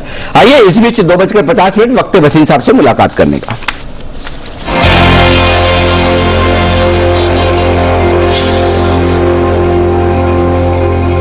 स्वागत है सर आपका एक बार फिर से। बताएं सर पहले तो अपडेट्स और उसके बाद लेते हैं आपकी फ्रेश कॉल्स। तो अपडेट सर, HCL टेक आपको बाय कराया है, ICICI प्रू बाय कराया है, रिजल्ट बहुत बढ़िया आएंगे। अंबुजा और मारुति भी आपको दिलाया है। अब आप कहें तो 2 और बाइज हैं और ignore the volatility if you can sit through. ये मौके फिर रोज रोज नहीं आएंगे और जैसे मैं कहा it's more of rumour mongering, ऐसा कुछ नहीं आने वाला बजट में। That is what we are hopeful and this will be again an opportunity which you will realise in the next 2 days। तो अगेन आप कहें तो मेरे पे 2 बाइज हैं, आप कहें तो मैं शुरू प्लीज सर बताएं सर। तो पहला आएगा sir, ICICI bank will come out with the best numbers in the private sector. 21-22 का भाव है, 12 का स्टॉप लॉस रखिए, 550 का टारगेट। और दूसरा भाई है SBI life. I think SBI life की जो value added businesses have gone up tremendously. 870-72 में लीजिए, 855 का स्टॉप लॉस है, 920 का टारगेट। ओके, तो 2 बढ़िया खरीदारी के स्टॉक्स और दोनों ही निफ्टी के स्टॉक हैं। पहला ICICI बैंक, जहां पर आपको करनी है खरीदारी और यहां पर आप खरीदिए 521 522 की रेंज में, 512 का स्टॉप लॉस, 550 का टारगेट होगा आपके लिए यहां पर ICICI बैंक में। ICICI बैंक के रिजल्ट्स हैं शनिवार को जी, 30 तारीख शनिवार, बजट के पहले आ जाएंगे। बजट के दिन सुबह सुबह धमाल। ओके, एसबीआई लाइफ 870-72 ये है आपके लिए, यहाँ पर भी खरीदारी करने की राय। इनके रिजल्ट्स की डेट अभी देखना होगा कब है। आगे ना एसबीआई तो सॉरी, एसबीआई लाइफ तो आ चुका है, सॉरी हाँ एसबीआई लाइफ आ चुका, हाँ इंश्योरेंस फ्राइडे को है, फ्राइडे आ चुके हैं। 855 ये स्टॉप लॉस है और 920 का टारगेट है। ये आपके लिए राय एसबीआई लाइफ और आईसीआईसीआई बैंक दोनों खरीदारी करने की है। शुक्रिया भसीन साहब दोनों बेहतरीन टिप्स देने के लिए। ओके, तो ये आपके लिए भसीन साहब की तरफ से 2 बाय कॉल्स, दोनों फाइनेंशियल से नजर रखनी है। आईसीआईसीआई बैंक इसके नतीजे आएंगे सैटरडे को, पर बैंक ऑफ बड़ौदा इसके आने वाले हैं नतीजे कल। और कैसे रह सकते हैं नतीजे, आइए जानते हैं देवांशी के साथ। देवांशी बताएं। बिल्कुल, बैंक ऑफ बड़ौदा के नतीजे इस बार अच्छे रहेंगे, घाटे से मुनाफे में आती हुई दिखेगी बैंक। और आप देखिए इस बार जो मुनाफा है इनको करीब 1500 करोड़ से लेकर 1600 करोड़ का होने का अनुमान लगाया जा रहा है। पिछले साल 1400 करोड़ का घाटा बैंक ने पोस्ट किया था। ब्याज से आय भी इस बार बढ़ती हुई दिखेगी, 7100 करोड़ से बढ़कर 7500 करोड़ के लेवल्स के आसपास रह सकती है। और साथ ही अगर प्रोविजंस देखें तो वो लगभग आधे होते हुए दिखेंगे, 7155 करोड़ से घटकर 4050 करोड़। इसी के चलते भी हम देखेंगे इनके जो मुनाफे है इसको सहारा मिलता हुआ दिखेगा। रिकवरीज इस बार अच्छी होने का अनुमान लगाया जा रहा है और साथ ही जो एसेट क्वालिटी उसमें हल्का सा सुधार देखने मिल सकता है। 9.5% के लेवल्स के आसपास ग्रॉस एनपीएज आ सकते हैं और जो नेट एनपीएज है वो करीब 2.7% आएंगे, 2.5% से बढ़कर। स्लिपेजेस के आंकड़े वॉच आउट कीजिए। वॉचलिस्ट कितनी है बैंक की, इस पर नजर रहेगी। वॉचलिस्ट इस बार थोड़ी सी बढ़ती हुई दिख सकती है और इस बार उसके सामने कितना बैंक प्रोविजन लेती है इस पर भी नजर रहेगी। लेकिन इस बार थोड़ी सी रिकवरी अच्छी रहेगी, साथ ही जो कॉस्ट ऑफ फंड्स हैं उसमें गिरावट आएगी और इसी के चलते इनके मार्जिन्स को थोड़ा सा सहारा मिलने का अनुमान लगाया जा रहा है। 2 चीजें अहम होंगी, रिस्ट्रक्चर्ड अकाउंट्स कितने हैं इस बार और बिना मॉरिटोरियम के इनके ग्रॉस एनपीएस और नेट एनपीएस किस तरह से आते हैं। माना जा रहा है कि ग्रॉस एनपीएस 10% से कम ही रहने का अनुमान है बिना मॉरिटोरियम के भी। ओके, तो ये है आपके लिए बैंक ऑफ बड़ौदा, यहाँ पर रखनी पड़ेगी नजर जिस तरह से इसके नतीजे आ सकते हैं। यूनाइटेड स्पिरिट्स यहाँ पर भी रहेगी नजर और नतीजों का इंतजार है। एक बार चलते हैं आशीष चतुर्वेदी के पास जानने के लिए यूनाइटेड स्पिरिट्स के नतीजे कैसे रहेंगे। आशीष बताइए। दीपांशु, नतीजे बढ़िया देखने को मिलेंगे। वैसे भी अगर आप देखें तो ये जो तिमाही होती है वो हार्ड लिकर के लिए काफी बढ़िया होती है, कंजम्पशन अच्छा देखने को मिलता है जिसके चलते अनिल जी स्पिरिट जो होती है विस्की, रम, वोडका वगैरह, इसको हार्ड लिकर कहा जाता है। तो फिर इसका मतलब अगर हार्ड है तो कोई सॉफ्ट भी होती होगी। आप बियर को सॉफ्ट लिकर की तरफ समझ, तो फिर सॉफ्ट ड्रिंक और सॉफ्ट लिकर में क्या फर्क है? अनिल जी अल्कोहल का परसेंटेज सॉफ्ट ड्रिंक में भी होता है अल्कोहल करीब 14-15% के आसपास। ना ना ना, ये क्या कर रहे हो? सॉफ्ट ड्रिंक में कहाँ से? सॉफ्ट ड्रिंक नहीं, सॉफ्ट लिकर में। क्या यूएसएल यूपीएल दोनों कंपनी के प्रीव्यूज है मेरे पास। कुछ ऐसा नहीं, रिसर्च ज्यादा की हुई है। अच्छा भाई साहब, पहले एक जमाना था लोग कहते थे मैंने जिंदगी में कभी अल्कोहल को हाथ नहीं लगाया। सब लोग कहते हैं, हमारे जैसे बहुत लोग कहते थे, लेकिन जब से सैनिटाइजर आया रोज ही इनडायरेक्टली तो सब हाथ लगा ही रहे। तो चलिए आशीष की रिसर्च आप एक मिनट अप्रूव करवा लो पहले। जी सर। बंसल जी बराबर बताए उन्होंने सब कुछ जो बताया।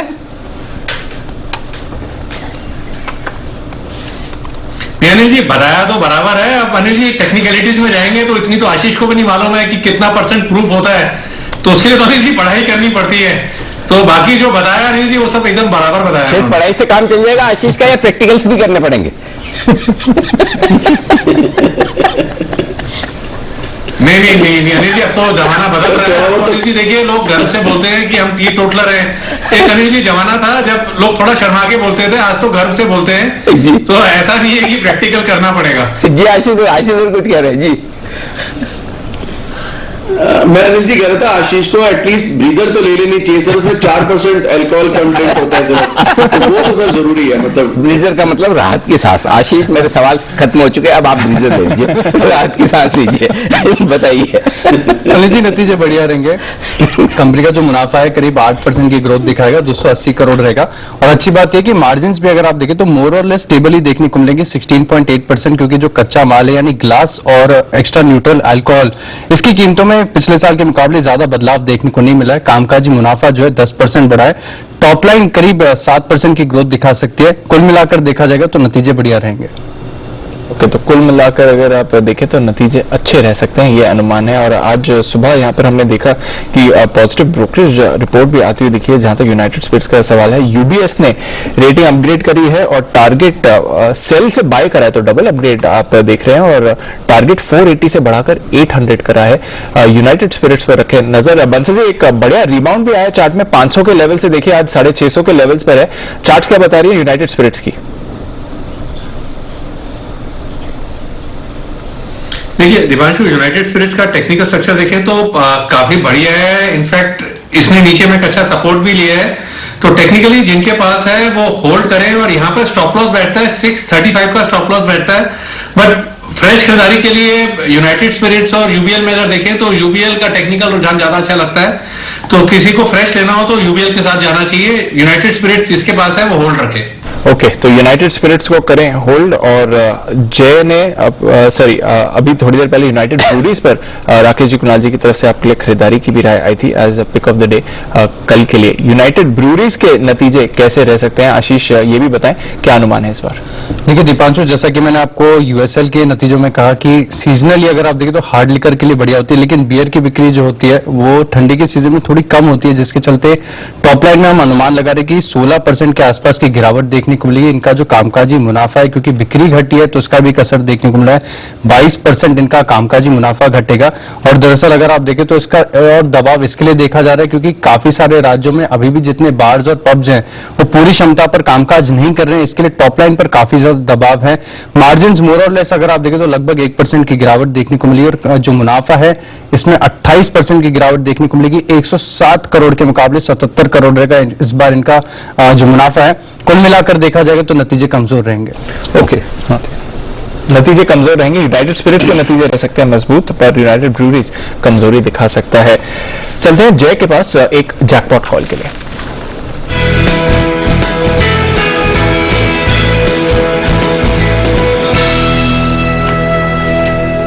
बताया जाए।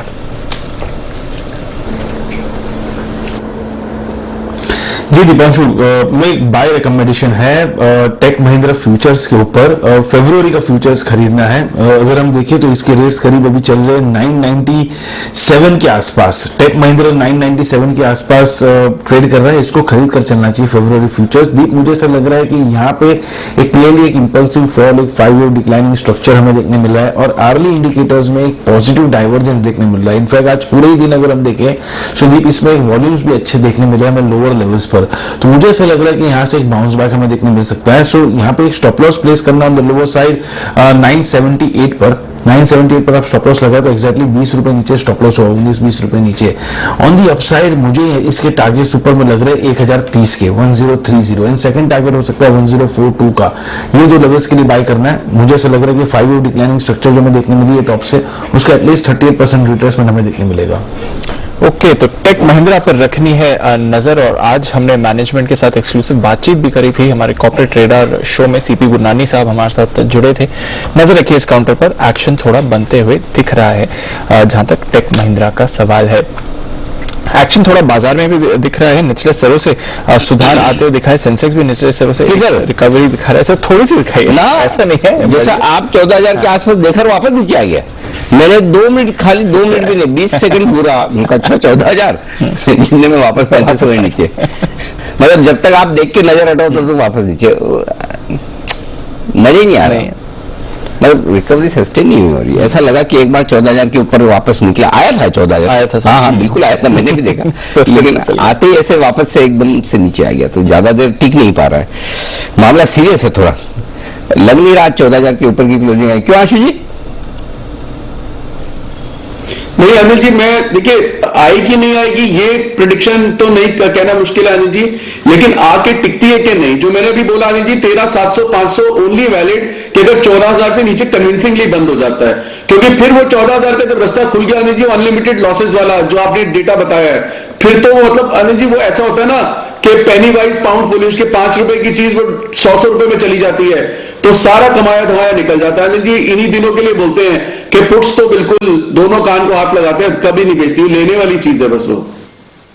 ओके, तो ये है आपके लिए सस्टेनेबल नहीं है तेजी, कम से कम रिकवरी आज जो मिलेगी वो नहीं होगी। अब कल से गैप से खुल जाए तो अलग बात है, आज का मामला तो ढीला ही है।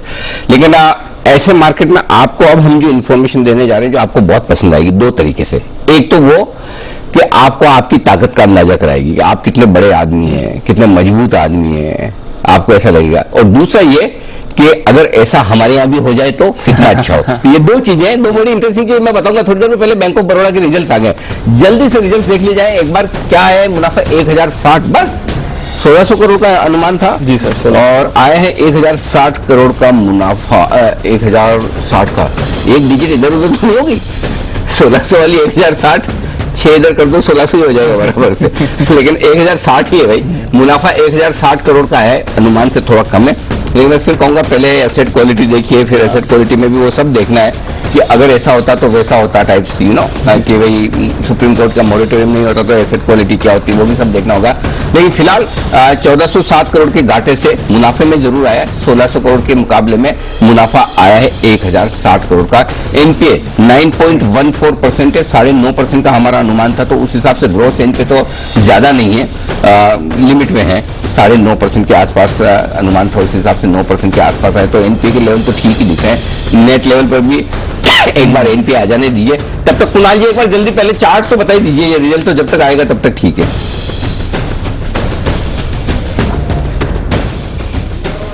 अनिल जी देखिए, जिस तरह का रुपीज के आसपास, 68 रुपए के आसपास बड़ा सपोर्ट है, तो मेरी राय में नहीं जी कि सबसे इंपॉर्टेंट लेवल्स हैं 68 के, लेकिन उससे पहले एक शॉर्ट टर्म सपोर्ट है 71 का, तो 71 और 68 ये दो स्तर है जो मुझे लगता है कि स्टॉक के लिए इंपॉर्टेंट है। अभी फिलहाल कोई खरीदारी की राय नहीं है, जिनके पास पोजीशन है 71 का एक स्टॉप लॉस रखें, जब ये स्टॉक 75 को पार करके वापस से तेजी दिखाएगा तब खरीदारी की सोचेंगे, तो फिलहाल वेट एंड वॉच करें, जिनके पास पोजीशन है 71 का तत्काल स्टॉप लॉस रखें। सर एनपीए हमारे अनुमान से बेहतर लग रहा है, और वो एडजस्टेड एनपी अगर आप देखें जो इन्होंने डिस्कस करा, बताओ खराब नहीं है सर। अच्छा, अच्छे खराब नहीं, क्या बात है, वाह, 9.63% ही है सिर्फ एडजस्टेड लेवल पर। हाँ, फिर तो 9.14 से बढ़कर आप मतलब आप देख लो 9.63 मतलब अगर मॉरिटोरियम का नहीं फायदा होता है तब भी 9.63 है। हाँ, और भी मैं वही कोशिश कर रहा हूँ ढूंढने की कि अगर और इसकी डिटेल्स मिल जाए। एक बार देखिए, डिटेल देखिए, तब तक और प्रोविजनिंग के आंकड़े भी आए। एक बार प्रोविजनिंग का हमारा अंदाजा 4050 करोड़ का था और ये 3960 करोड़ लगभग वही है, 100 करोड़ तो ठीक है। तो प्रोविजनिंग का आंकड़ा उम्मीद के मुताबिक ही है, कोई खास मतलब गलत नहीं है। तो प्रोविजनिंग का आंकड़ा आपको दिखेगा 3960 करोड़ का उम्मीद के मुताबिक है, कोई दिक्कत वाली बात है नहीं।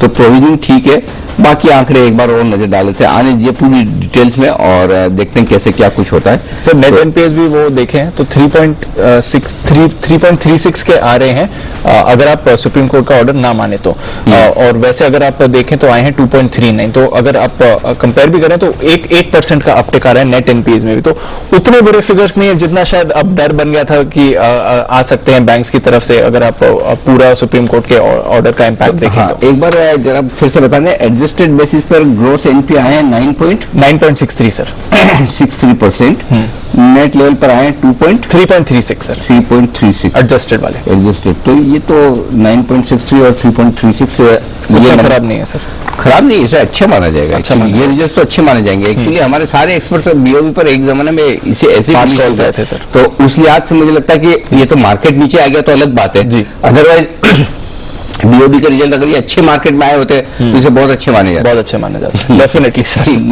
गलत दिन अच्छे रिजल्ट दे रहे हैं। थोड़ा वैसे रिकवर करने की कोशिश कर रहे हैं, वो मार्केट का स्ट्रक्चर ही वैसा है कि ये रिजल्ट बहुत ही काम मतलब अगर आप देखेंगे तो सिर्फ 9, क्योंकि बाकी बैंकों में तो आप देखो बंधन में तो कितना मतलब एनपीए में जो फर्क है मॉरिटोरियम को कंसीडर करके नहीं कंसीडर, बहुत ज्यादा फर्क है। उनके कंपेरिजन में तो बैंक ऑफ बड़ौदा का हार्डली कुछ फर्क है, मुश्किल से 9.63 तो बहुत बढ़िया बोला जाएगा, 3.36 भी यानी कि कितना आधा % ही ज्यादा है जी। तो इसका मतलब बैंक ऑफ बड़ौदा की बुक तो इस बार एनपीए के लिहाज से बहुत बढ़िया दिख रही है, ये तो बहुत बढ़िया कही जाएगी। बैंक ऑफ बड़ौदा एक बार फिर से ये तो स्टॉक भी बड़ी तेज दौड़ लगाता हुआ नजर आ रहा है। ग्रीन में अकेला बैंक होगा मेरे ख्याल से आज जो ग्रीन में होगा, बिल्कुल आ रहा है। तो अच्छे नतीजे और ये नतीजे किसी भी लिहाज से अब तक जो दिख रहे हैं वो बहुत बढ़िया कहे जाएंगे। प्रोविजनिंग भी कंट्रोल में 3960 की है, हर तरीके से ठीक है। और कुछ डिटेल आ रही है, निम्स सर है 3.07% के इनके निम्स आते हुए 3.07 नेट इंटरेस्ट मार्जिन, ये भी ठीक है।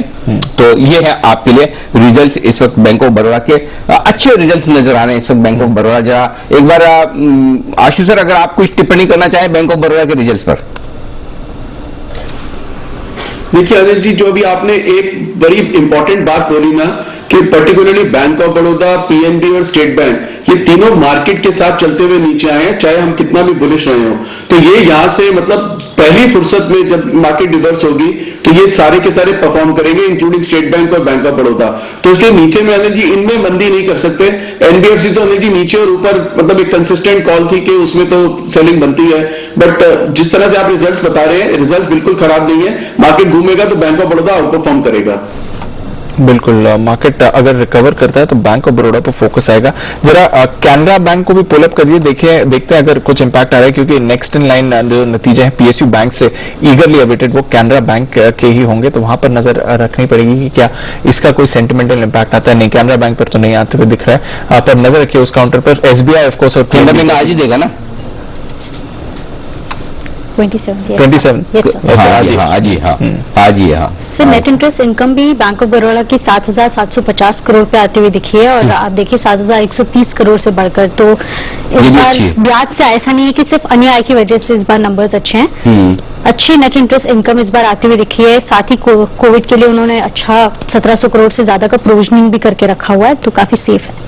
ओके, तो मतलब हर एक फ्रंट पर बैंक ऑफ बड़ौदा के नंबर्स काफी मजबूत नजर आ रहे हैं। अब कुणाल जी एक बार फिर से चार्ट देखिए, बैंक ऑफ बड़ौदा मजबूती से हरे निशान में टिका हुआ। अनिल जी देखिए, जैसे मैंने कहा था कि 71 का लेवल नहीं तोड़ा स्टॉक ने और वहीं से बाउंस आता हुआ दिख रहा है। मुझे लगता है अनिल जी 75 पर अब रेजिस्टेंस है और 74-75 ये स्टॉक हो ही चुका है, तो बिल्कुल रेजिस्टेंस पर अब ट्रेड कर रहा है। जैसे ही 75 के लेवल को ये पार करेगा, जो कि करता हुआ अभी दिख रहा है, 75 के ऊपर टिक गया तो फिर इसमें बाय करना चाहिए। मुझे लगता है कि 77 तक के लेवल्स आते हुए दिखेंगे, 77 और फिर 79, ये दो लेवल्स हैं ऊपर की तरफ। 75 के ऊपर टिक गया तो खरीदारी कराए।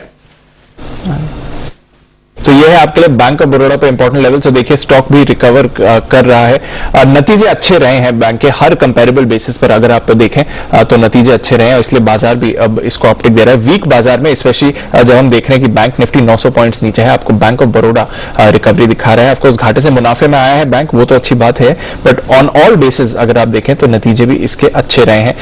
थोड़ा एसबीआई भी निचले स्तर से रिकवर करने की कोशिश कर रहा है, पर इस पर फिलहाल अभी भी दबाव बना हुआ है, बट बैंक ऑफ बड़ौदा के आए हैं अच्छे नतीजे, ये आप रखें नजर। कैसे रहेंगे आईसीआईसीआई प्रू के नतीजे, ये भी जानना जरूरी है। देवांशी बताएं आईसीआईसीआई प्रू क्या है इंपॉर्टेंट फैक्टर्स यहाँ पर। बिल्कुल, अगर आप सारे इंश्योरेंस कंपनीज देखें तो उसमें सबसे ज्यादा जो वीक नंबर्स आते हुए दिखेंगे वो आईसीआईसीआई प्रूडेंशियल के होंगे, और जो मुनाफा है वो करीब 3 से 4% ही बढ़ने का अनुमान लगाया जा रहा है, और जो नेट प्रीमियम है उसमें करीब 10 से 11% तक का सुधार होता हुआ दिख सकता है इस बार। साथ ही नजर रहेगी कि इनके जो न्यू बिजनेस प्रीमियम्स हैं वो कितना बढ़ते हुए दिखे, यानी कितनी नई पॉलिसीज आती हुई दिखी, और परसिस्टेंसी रेशियो की 5 साल के बाद भी कितना रिन्यूअल प्रीमियम कंपनी के पास आता हुआ दिख रहा है। माना जा रहा है कि इनका जो प्रोटेक्शन कारोबार है इसमें सबसे धीमी ग्रोथ होती हुई दिख रही है, और प्रोटेक्शन कारोबार से इनको सबसे ज्यादा मार्जिन मिलते हैं। तो इसी के चलते हम देखेंगे इनके जो मार्जिन है वो करीब 25% के लेवल्स के आसपास रह सकते हैं, 21% से बढ़कर इस बार सालाना आधार पर, और रिन्यूएबल जो प्रीमियम्स है ये हल्के से ही बढ़ते हुए दिखेंगे, ज्यादा बढ़त का अनुमान नहीं लगाया जा रहा। जो मार्केट शेयर है उसमें कितना बदलाव होता है इस फिगर पर नजर रहेगी, लेकिन ओवरऑल नंबर्स इतने अच्छे नहीं रहेंगे। जो मुनाफा के करीब 4% के आसपास बढ़ता हुआ दिख सकता है इस तिमाही में। ओके, तो ये है आपके लिए आईसीआईसीआई प्रू पर नजर। स्टॉक होल्ड आउट कर रहा है, 500 के लेवल्स के आसपास ही ट्रेड कर रहा है, कुछ ज्यादा बड़ी मूव नहीं आ रही है। जय, आईसीआईसीआई प्रू के चार्ट कैसे है?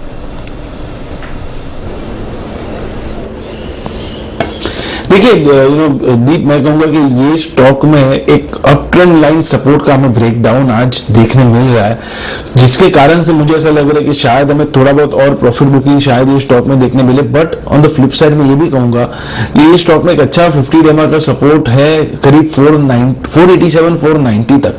सो वो लेवल एक रहेगा जहां पे आप बाय इनिशिएट कर सकते हैं, because on the medium term chart structure अगर मैं देखूं तो दीप मुझे ऐसा नजर आ रहा है कि ये स्टॉक में क्लियरली गोल्डन क्रॉसओवर देखने मिल रहा है, which is quite positive.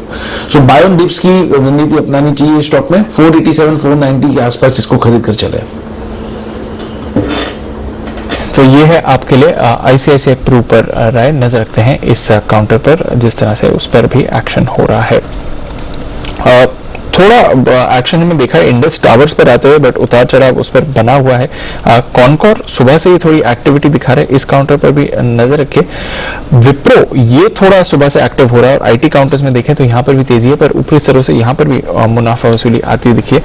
But recovery जो अनिल जी आपको बता रहे थे कि रिकवरी हो रही है, बट जितने भी स्टॉक्स पे आप रिकवरी आते हुए देख रहे हैं वो सस्टेन नहीं कर पा रही है, तो ये एक फैक्टर है जो बाजार के अगेंस्ट आपको जाते हुए दिख रहा है। ये एक स्टॉक है जिसमें रिकवरी सस्टेन हो रही है जी, और जबरदस्त हो रही है, और उसमें मतलब हमारे जितने दर्शक है रिटेल इन्वेस्टर, उनकी ताकत का भी अंदाजा लगता है। रिटेल इन्वेस्टर, हाँ, रिटेल इन्वेस्टर का अफसोस है कि बात का है जी, ये जो कुछ हो रहा है हिंदुस्तान में नहीं हो रहा है, हिंदुस्तान के बाहर हो रहा है।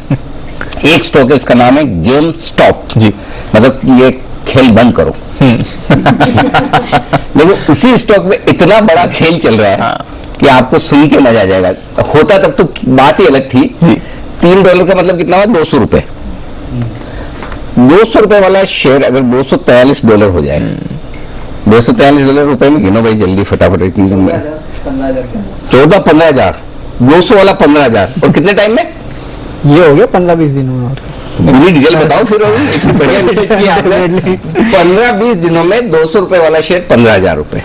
ये है रिसर्च। वरुण क्या हुआ, क्या ये क्या कैसे किया? हुआ ये है कि बेसिकली एक ये है सोशल मीडिया की वेबसाइट है रेडिट करके, और उसमें एक फोरम है ना, वो फोरम का नाम है कौन सी वेबसाइट में? रेडिट। ठीक है ना, उसमें एक फोरम है वॉल स्ट्रीट बेट्स करके। ओके, तो उस फोरम में करीब 27 लाख मेंबर्स है। 27 लाख, ओके ठीक है। इनका काम है कि शॉर्ट्स जो बने होते हैं उनको स्क्वीज करना, यानी कि किसी ने अगर शॉर्ट पोजीशन ली है किसी फंड ने, तो उसकी विपरीत पोजीशन ले लो और बाय करो स्टॉक। कितने आशु जी हैं अमेरिका में, उसमें नजर रखते हैं। ओके, वो तो पता नहीं है, लेकिन हाँ उनका काम यही है। तो वो क्या करते हैं कि जहाँ पे देखते हैं कि काफी बड़ी शॉर्ट पोजीशन किसी फंड हाउस ने ली है, तो उसके अगेंस्ट वो उनको शॉर्ट स्क्वीज करते हैं और वहां पे खरीदारी करना चालू करते हैं। अब 27 लाख अगर मेंबर्स है किसी फोरम में, सबके साथ एक साथ उस स्टॉक में खरीदारी करना खरीद ले तो डेफिनेटली, तो आप सोचिए कितने हो जाएंगे। करोड़ों में शायद। तो इन्होंने वही करना शुरू किया, और इस जो गेम स्टॉप है इसमें जो इन्होंने देखा कि कुछ फंड मैनेजर्स ने, कुछ फंड्स ने, कुछ हेज फंड्स ने वहां पे शॉर्ट पोजीशन ली थी, तो इन्होंने उनको स्क्वीज करना शुरू कर दिया और खरीदारी करना शुरू कर दिया, और इसके चलते स्टॉक में लगातार रैली देखने मिली है। केवल कल ही 50% के आसपास की तेजी इसमें स्टॉक में देखने मिली। और सिर्फ यही नहीं है, कितने बार तो कल ही करीब 5 बार इसमें ट्रेडिंग रोकी गई, और सोमवार को 7 बार इस काउंटर में ट्रेडिंग रोकी गई थी। अच्छा। 15 दिनों में स्टॉक है ना 7.5 गुना के आसपास हो चुका है। उसके पिछले कुछ दिनों पहले से ये रैली जो चालू होगी, जो आपने कहा था वो $3 के आसपास था, उसके कुछ दिनों पहले ये $3 के आसपास था, और अब $209 के आसपास रह गया है। तो 243 वाला 209 आया। हाँ, 209 के आसपास, वहां से थोड़ा नीचे आया, क्योंकि कल ये आफ्टर मार्केट भी करीब 93% चला था। वो इलॉन मस्क ने एक ट्वीट कर दिया था कि इसको देखो कि क्या हो रहा है गेम स्टॉप में। अच्छा, उसी में गेम हो गया। हाँ, उसके बाद और बड़ा गेम हो गया। तो पहले से गेम चल रहा था और उसके बाद ये गेम और हो गया। इसके वजह से फंड मैनेजर्स को काफी नुकसान हुआ है। अच्छा, ये एफएनओ में मतलब वहाँ पर ऑप्शंस है, होना तो चाहिए। वो कॉल ऑप्शंस की ट्रेडिंग हुई है सर। अच्छा, कॉल ऑप्शन। अच्छा, पैसे भी पूरे नहीं देने, खाली कॉल ऑप्शन लेके बैठ गया। हाँ, तो ऐसा है। तो इसमें काफी करीब शॉर्ट सेलर्स का स्टॉक में करीब $600 करोड़ के आसपास का नुकसान हुआ है, और सिर्फ कल के सेशन में शॉर्ट सेलर्स का करीब $88 करोड़ के आसपास का नुकसान हुआ है। यूएस का जो हेज फंड है मेलविन कैपिटल, इसको करीब $200 करोड़ के आसपास का नुकसान हुआ है। और वॉल्यूम देखिए, सिर्फ कल के ट्रेडिंग सेशन में $2,000 करोड़ के इसमें वॉल्यूम से, यानी किसी टेस्ला या किसी बड़े स्टॉक से भी ज्यादा। अच्छा, इतने वॉल्यूम, सबसे ज्यादा वॉल्यूम्स कल थे। टेस्ला, एप्पल, फेसबुक, सबसे ज्यादा वॉल्यूम्स इसके थे कल। खेलो अमेरिका खेलो। वो तो हो ही रहा है।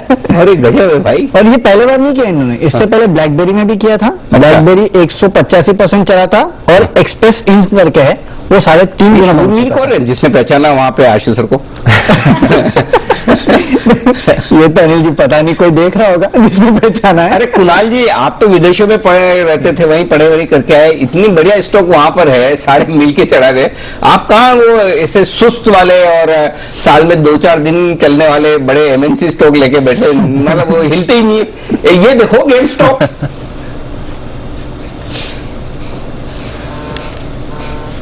अनिल जी देखिए, जबरदस्त कहानी है ये। और अनिल जी देखिए, इसमें 2 चीजें मैं कहना चाहता हूं। देखिए अनिल जी, सबसे पहले तो अगर देखिए रिटेल इन्वेस्टर संगठित हो जाए अनिल जी, तो वो किसी भी हेज फंड को पछाड़ सकते हैं अनिल जी, ये इससे प्रूव हुआ है। और दूसरी बात अनिल जी, ये जो मार्केट वाइड लिमिट का कॉन्सेप्ट है हमारे यहाँ, देखिए अनिल जी वहां नहीं है, तो उसकी वजह से क्या है कि जितने टोटल शेयर्स हैं इस कंपनी के टोटल 6 करोड़ शेयर्स हैं और 7 करोड़ शेयर्स के शॉर्ट्स बने हुए हैं। तो अनिल जी इसमें देखिए प्रमोटर के भी शेयर होंगे, इंस्टीट्यूशन के भी होंगे, तो उससे कई गुना ज्यादा 140% जो टोटल शेयर्स हैं उससे ज्यादा के शॉर्ट बने हुए हैं। तो जो शॉर्ट सेलर है वो पूरी तरह ट्रैप्ड हैं। हमारे यहाँ ये अनिल जी इसलिए संभव नहीं है क्योंकि ये मार्केट वाइड लिमिट का कॉन्सेप्ट है, बैन में चले जाते हैं शेयर्स, नए शॉर्ट बनाने में डिमेट ही है। अगर सोचिए कुणाल जी नहीं होता तो जी वहां पर भी डिमेट का कॉन्सेप्ट है। पहले हमारे यहाँ जब पेपर वाली ट्रेडिंग होती है शेयर सर्टिफिकेट लोग छाप कर उतार देते थे, ऐसा पॉसिबल नहीं है अमेरिका में। नहीं अनिल जी ये सब कुछ तो ऑप्शंस में हुआ है अनिल जी, खेल ऑप्शंस का है अनिल जी। वो खेल, हाँ इसलिए मैं कहता हूँ हमारे यहाँ इससे भी ज्यादा बेहतर है। उन्हें पता है मार्केट वाइड पोजीशन लिमिट लगा के रखो ताकि फालतू में अनाप शनाप पोजीशन ना बने। तो ये आशु जी लेकिन इससे एक चीज आशु जी से भी तो पूछना जरूरी। आशु जी जैसे आपकी नजर हमेशा रहती ना लोग कहां फंसे अब आप ध्यान रखना। और ये कुणाल जी पूरी तरह से यूनियन बनाने की जगह इससे रिटेल इन्वेस्टर की ताकत पता चलते है। इनके इस सेंटेंस में मुझे ना वो नेतागिरी की वो आ रही है। ठीक है, तो ये अब नजर डालेंगे कि मतलब अगर लोग कहां फंसे तो शॉर्ट कहां फंसे वो भी नजर रखेंगे आपके ऊपर। देखिए अनिल जी एक चीज ये नेतागिरी की सिर्फ नहीं आ रही है, थोड़ी सी ना वो वेंजेंस वाली भी इसमें आ रही है किसी, तो इट इज नॉट जस्ट नेतागिरी। पर अनिल जी मैं आपको एक और चीज बताता हूं, ये जो आप कह रहे हैं ना कि जो वहां पे हुआ है जी, तो अनिल जी ये इसका रिपल इफेक्ट क्या हो सकता है कि किसको लॉसेस हुए हैं, कोई हेज फंड डूब ना जाए, उसका इफेक्ट ग्लोबल मार्केट्स पे क्या आ सकता है। तो अनिल जी अगर मंदी ढूंढनी है तो ये न्यूज मतलब मंदी स्क्वीज होने वाली जिस एक्सटेंट की है ये एक मंदी की एक अपॉर्चुनिटी मार्केट में बना सकती है। तो इस चीज का ध्यान रखना बिल्कुल आप। आशु जी तो मतलब 7.5 गुना उछाल में भी मंदी ढूंढ लेंगे सर। ये उन्होंने किया है। आशु जी के यहाँ पे एक बड़ा फायदा है ना, यहाँ मार्केट वाइड पोजीशन लिमिट में है।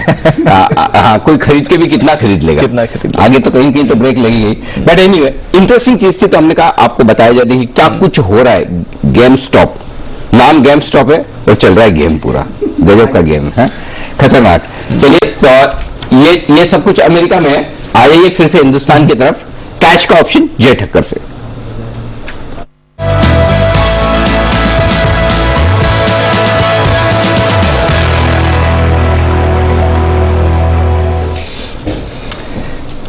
बताएं जय।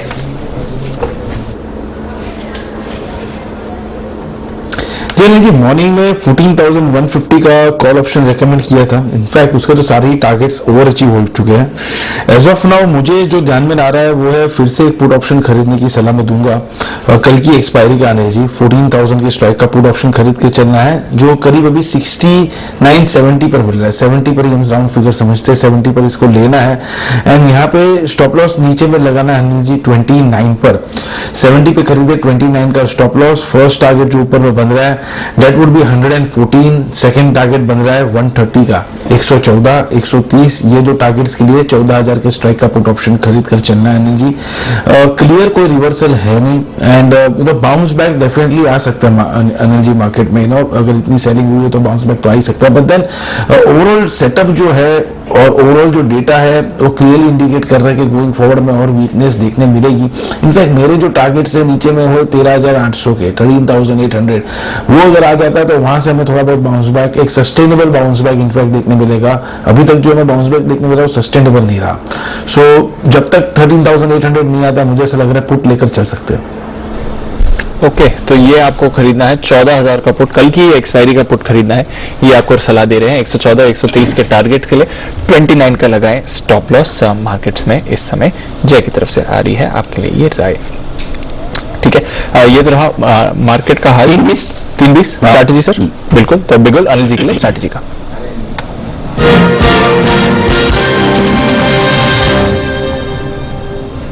सर ग्लोबल सेटअप में कोई बदलाव नहीं है, एकदम वैसे ही है। 90 नीचे और .5% नैस्डैक फ्यूचर्स ऊपर। यूरोप की बात करें तो यूके और फ्रांस में थोड़ी खरीदारी हो रही है, जर्मनी में हल्की सी बिकवाली, कुछ बदलाव नहीं हुआ है सर, एकदम वैसे के वैसे। क्या करके जाए? कुछ मत करिए। क्या करना है, क्यों करना है? मतलब बेसिकली लॉन्ग करने का मार्केट तो है नहीं, 14,000 के नीचे आपको क्लोजिंग दे रहा है। आप अपनी लॉन्ग पोजीशन थोड़ी कम कर सकते हैं तो कर ले, रिस्क आप मैनेज करके चलें। और इसलिए मैं बार बार बोलता था कि थोड़ा दूर का पुट खरीदिए। नजदीक वाला पुट लेने के बजाय आप थोड़ा दूर का इस टाइप का पुट लेंगे तो आपकी हेजिंग थोड़ी बड़ी फॉल के लिए तैयार है। तो आज तो 14,000 के नीचे की क्लोजिंग तो खराब है जी, इसमें तो कोई डाउट नहीं। तो 13,850 अब अगला सपोर्ट है, 13,850 13,550 कहां पर उठता है वही देखने वाली बात है। और कल एक्सपायरी का दिन, तो फ्रेश पोजीशन तो न तेजी की न मंदी की बनाने की राय है। स्टॉक स्पेसिफिक मंदी की पोजीशन आप रख सकते हैं। ओके, स्टॉक स्पेसिफिक मंदी की पोजीशन रख सकते हैं। स्टॉक स्पेसिफिक हल्की फुल्की तेजी की पोजीशन भी रख लें, कहीं जैसे आईटी वाईटी थोड़ा बहुत मजबूत है, बट अदरवाइज स्टॉक स्पेसिफिक मंदी दिख रही है तो इंडेक्स पर व्यू छोड़कर स्टॉक्स पर कर लें, ज्यादा बेहतर है। ओके, और कल के लिए अब निफ्टी तो आज अपने इंपॉर्टेंट सपोर्ट लेवल के नीचे बंद हो ही रहा है, 14,000 के नीचे। बैंक निफ्टी 30,500 30,400 लास्ट उम्मीद थी उससे नीचे ही बंद हो रहा है। अगला 30,000 के आसपास का कल का लेवल निकालना पड़ेगा। अब तो पुराने वापस देखने पड़ेंगे, पेपर निकाल के अब लेवल्स क्या आते हैं। तो फ्रेश कुछ ना करें, बेहतर है। इस तरह के वोलेटाइल मार्केट में 900 पॉइंट नीचे क्या बेचेंगे आप? ट्रेंड चेंज हो रहा है सर, ट्रेंड तो आज ही बोलते था न्यूट्रल से और नेगेटिव नहीं, नेगेटिव एक दिन में से न्यूट्रल से नेगेटिव नहीं होगा। डबल डाउनग्रेड ना इतना जल्दी नहीं, डबल डाउनग्रेड नहीं ना, न्यूट्रल तो आज ही कर दिया था। हाँ, न्यूट्रल तो आज ही कर दिया था। ठीक है, तो ये है आपके लिए बाजार पर सलाह। रिस्क के हिसाब से ही पोजीशन रखें और स्टॉक स्पेसिफिक थोड़ी पोजीशन बेटर रहेगा। इंडेक्स पर अगर आप देने तो नई पोजीशन तो फिलहाल लेने की कोई भी सलाह नहीं है। पर बैन का क्या हाल है इस बार, आखिरी बार इस सीरीज के लिए? चलिए जानते हैं बैन से बेनिफिट में आशीष के साथ।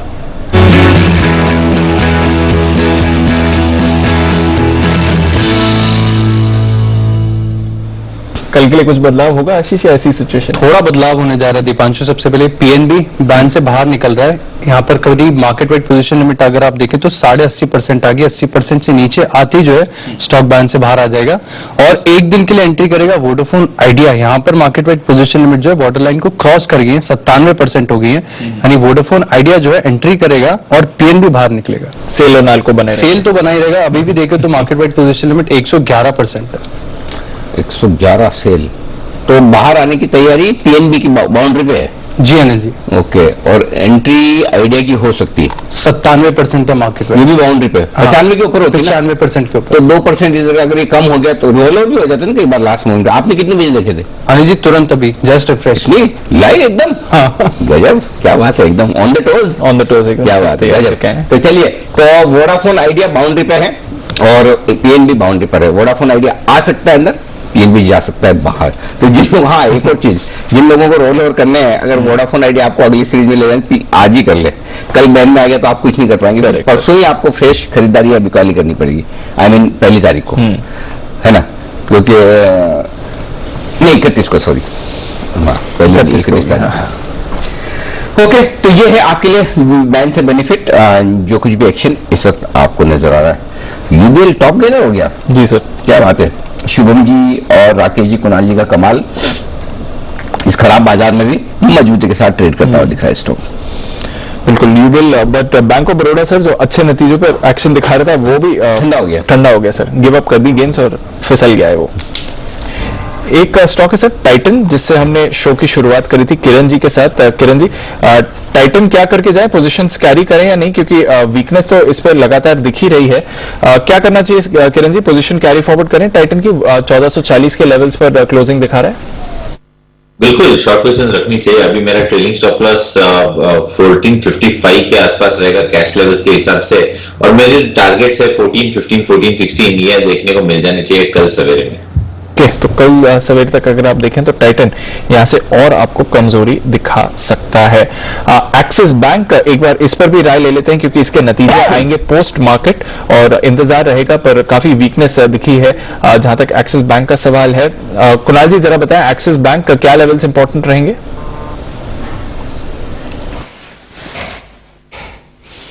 देखिए दीपांशु, एक्सिस बैंक का चार्ट देखें तो यहाँ पर भी एक राउंडिंग टॉप पैटर्न बनता हुआ चार्ट पर दिख रहा है। मुझे एक सपोर्ट नजर आता है जहां पर अभी ट्रेड कर रहा है, यानी कि जहां बंद हो रहा है बिल्कुल सपोर्ट के लेवल्स पर बंद हो रहा है। अगर ये स्टॉक इन लेवल्स को तोड़ देता है, यानी कि जो मौजूदा भाव है 633 का, इसको ब्रेक करके इसके नीचे चल पड़ता है, तो फिर स्टॉक पे आपको गिरावट देखने को मिलेगी और फिर बहुत मुमकिन है कि 600 से भी नीचे के लेवल्स देखने को मिल जाएं। तो 633 इंपॉर्टेंट सपोर्ट है, बिल्कुल वही बंद हो रहा है। यहां से बाउंस नहीं आया तो 600 रुपए तक की गिरावट देखने को मिल सकती है। ओके, तो ये है आपके लिए एक्सिस बैंक। पालिया साहब, पीरामल एंटरप्राइजेज यहां पर भी गिरावट आई है, कोई एसटीबीटी ट्रेड बनता है इस पे? जी दीपांशु, देखिए स्टॉक में एक वीकनेस तो बिल्कुल देखने को मिली और स्टॉक में जो इसका एक इंपॉर्टेंट लेवल था 1467 का, वो ब्रेक करके आज ये क्लोज हो रहा है। तो शॉर्ट का ट्रेड इसमें कैरी किया जा सकता है। नीचे में जो टारगेट आना चाहिए वो 1390 तक के टारगेट आते हुए दिखना चाहिए। 1424 के आसपास अभी फ्यूचर ट्रेड कर रहे हैं, इसको शॉर्ट करेंगे। स्टॉप लॉस जो रखेंगे करंट सीरीज के फ्यूचर का, वो रखेंगे करीब 1445 के आसपास। ओके, तो ये है आपके लिए पीरामल पर भी राय। वीकनेस रही है, बैंक्स और फाइनेंशियल्स आज की कमजोर कर ही रहे हैं, पर अक्रॉस द मार्केट्स हमने एक गिरावट का ही माहौल देखा है। रिलायंस इंडस्ट्रीज भी आज फिर से प्रेशर में आते हुए दिखा है। पिछले 3 दिनों से जो बिकवाली का दबाव है वो इस स्टॉक पर बना हुआ है। टॉप लूजर निफ्टी पर टाटा मोटर्स 4.5% गिरावट, टाइटन, टाटा स्टील यहां पर भी हमने देखा 4% से ज्यादा की गिरावट आती हुई दिखी है। तो टाटा ग्रुप की इन तीनों कंपनीज पर रहा है प्रेशर। गेल थोड़ा डिविडेंड एडजस्टमेंट भी था, पर उसके अलावा भी हमने स्टॉक में गिरावट देखी है 4.5% की। कल इनकी बायबैक की रिकॉर्ड डेट है। हिंडाल्को प्रेशर यहां पर बना हुआ था। एक्सिस बैंक नतीजों से पहले week, Hero MotoCorp, MNM, HDFC और एचडीएफसी बैंक, आईसीआईसीआई बैंक यहां पर 2.5% की गिरावट और रिलायंस इंडस्ट्रीज आज 1900 के भी नीचे ये स्टॉक आते हुए दिखा है 2.5% की गिरावट के साथ। सिर्फ 10 निफ्टी स्टॉक्स ऐसे हैं जिन्होंने होल्ड आउट करा है। टॉप रहा टेक महिंद्रा, आज मैनेजमेंट भी हमारे साथ जुड़ी थी 12 बजे कॉर्पोरेट रेडार में। एसबीआई लाइफ, विप्रो, आईटीसी पर अच्छा एक्शन रहा, 1.5% की खरीदारी। एचयूएल अपने नतीजों से पहले एकदम सपाट बंद होते हुए दिखा है। वायदा कारोबार के कुछ और स्टॉक्स की बात करें, इन्फो एज आपका टॉप लूजर रहा 5.5% की गिरावट के साथ। एलआईसी हाउसिंग फाइनेंस 4% का स्तर तोड़ के 400 का स्तर तोड़ के 5% फिसला है ये काउंटर। अपोलो टायर्स बड़ी बिकवाली यहां पर पिछले 2 दिनों में आई है, आज 5% नीचे रहा। डीएलएफ, श्रीराम ट्रांसपोर्ट फाइनेंस, जहां पर अनिल जी ने भी आपको सेल कॉल दी है। टाटा पावर यहां पर वीकनेस रही। इंडसइंड बैंक, औरो फार्मा बड़ी वीकनेस आती हुई दिखी। एनएमडीसी प्रेशर में रहा ये स्टॉक। टाटा केमिकल सुबह से वीक दिख रहा था। पीएनबी, मुथूट फाइनेंस यहां पर वीकनेस आती हुई दिखी। Apollo hospitals, Manappuram, siemens, Piramal enterprises, Torrent power, GMR infra और कैनरा बैंक नतीजों के बाद इस स्टॉक पर भी आपने प्रेशर देखा है। यूनाइटेड ब्रूअरीज 4.5% का उछाल, होल्ड आउट करा। नाल्को बायबैक आते हुए दिखा अच्छे प्रीमियम पर 3% ऊपर, हालांकि वायदा कारोबार के बैन में था। कमिंस 2% ऊपर। SBI Life, Escorts, PVR, Colgate, United Spirits और कोफॉर्ज यहां पर थोड़ी खरीदारी रही सर। इस साल पहली बार 14,000 के नीचे बंद हो। जी सर, 2021 में पहली बार 14,000 के नीचे बंद होने जा रहा है। आखिरी क्लोजिंग जो मिली थी हमें 13,981 के नीचे 29 दिसंबर को मिली थी जी। तो मेरे ख्याल से उसके बाद हम पूरे साल इस साल 14,000 के ऊपर ही बने। 13,981 29 दिसंबर 29 के बाद 30 इफेक्टिवली आप कह सकते हैं 14,000 के नीचे आप बंद हो गए, फाइन हो गए।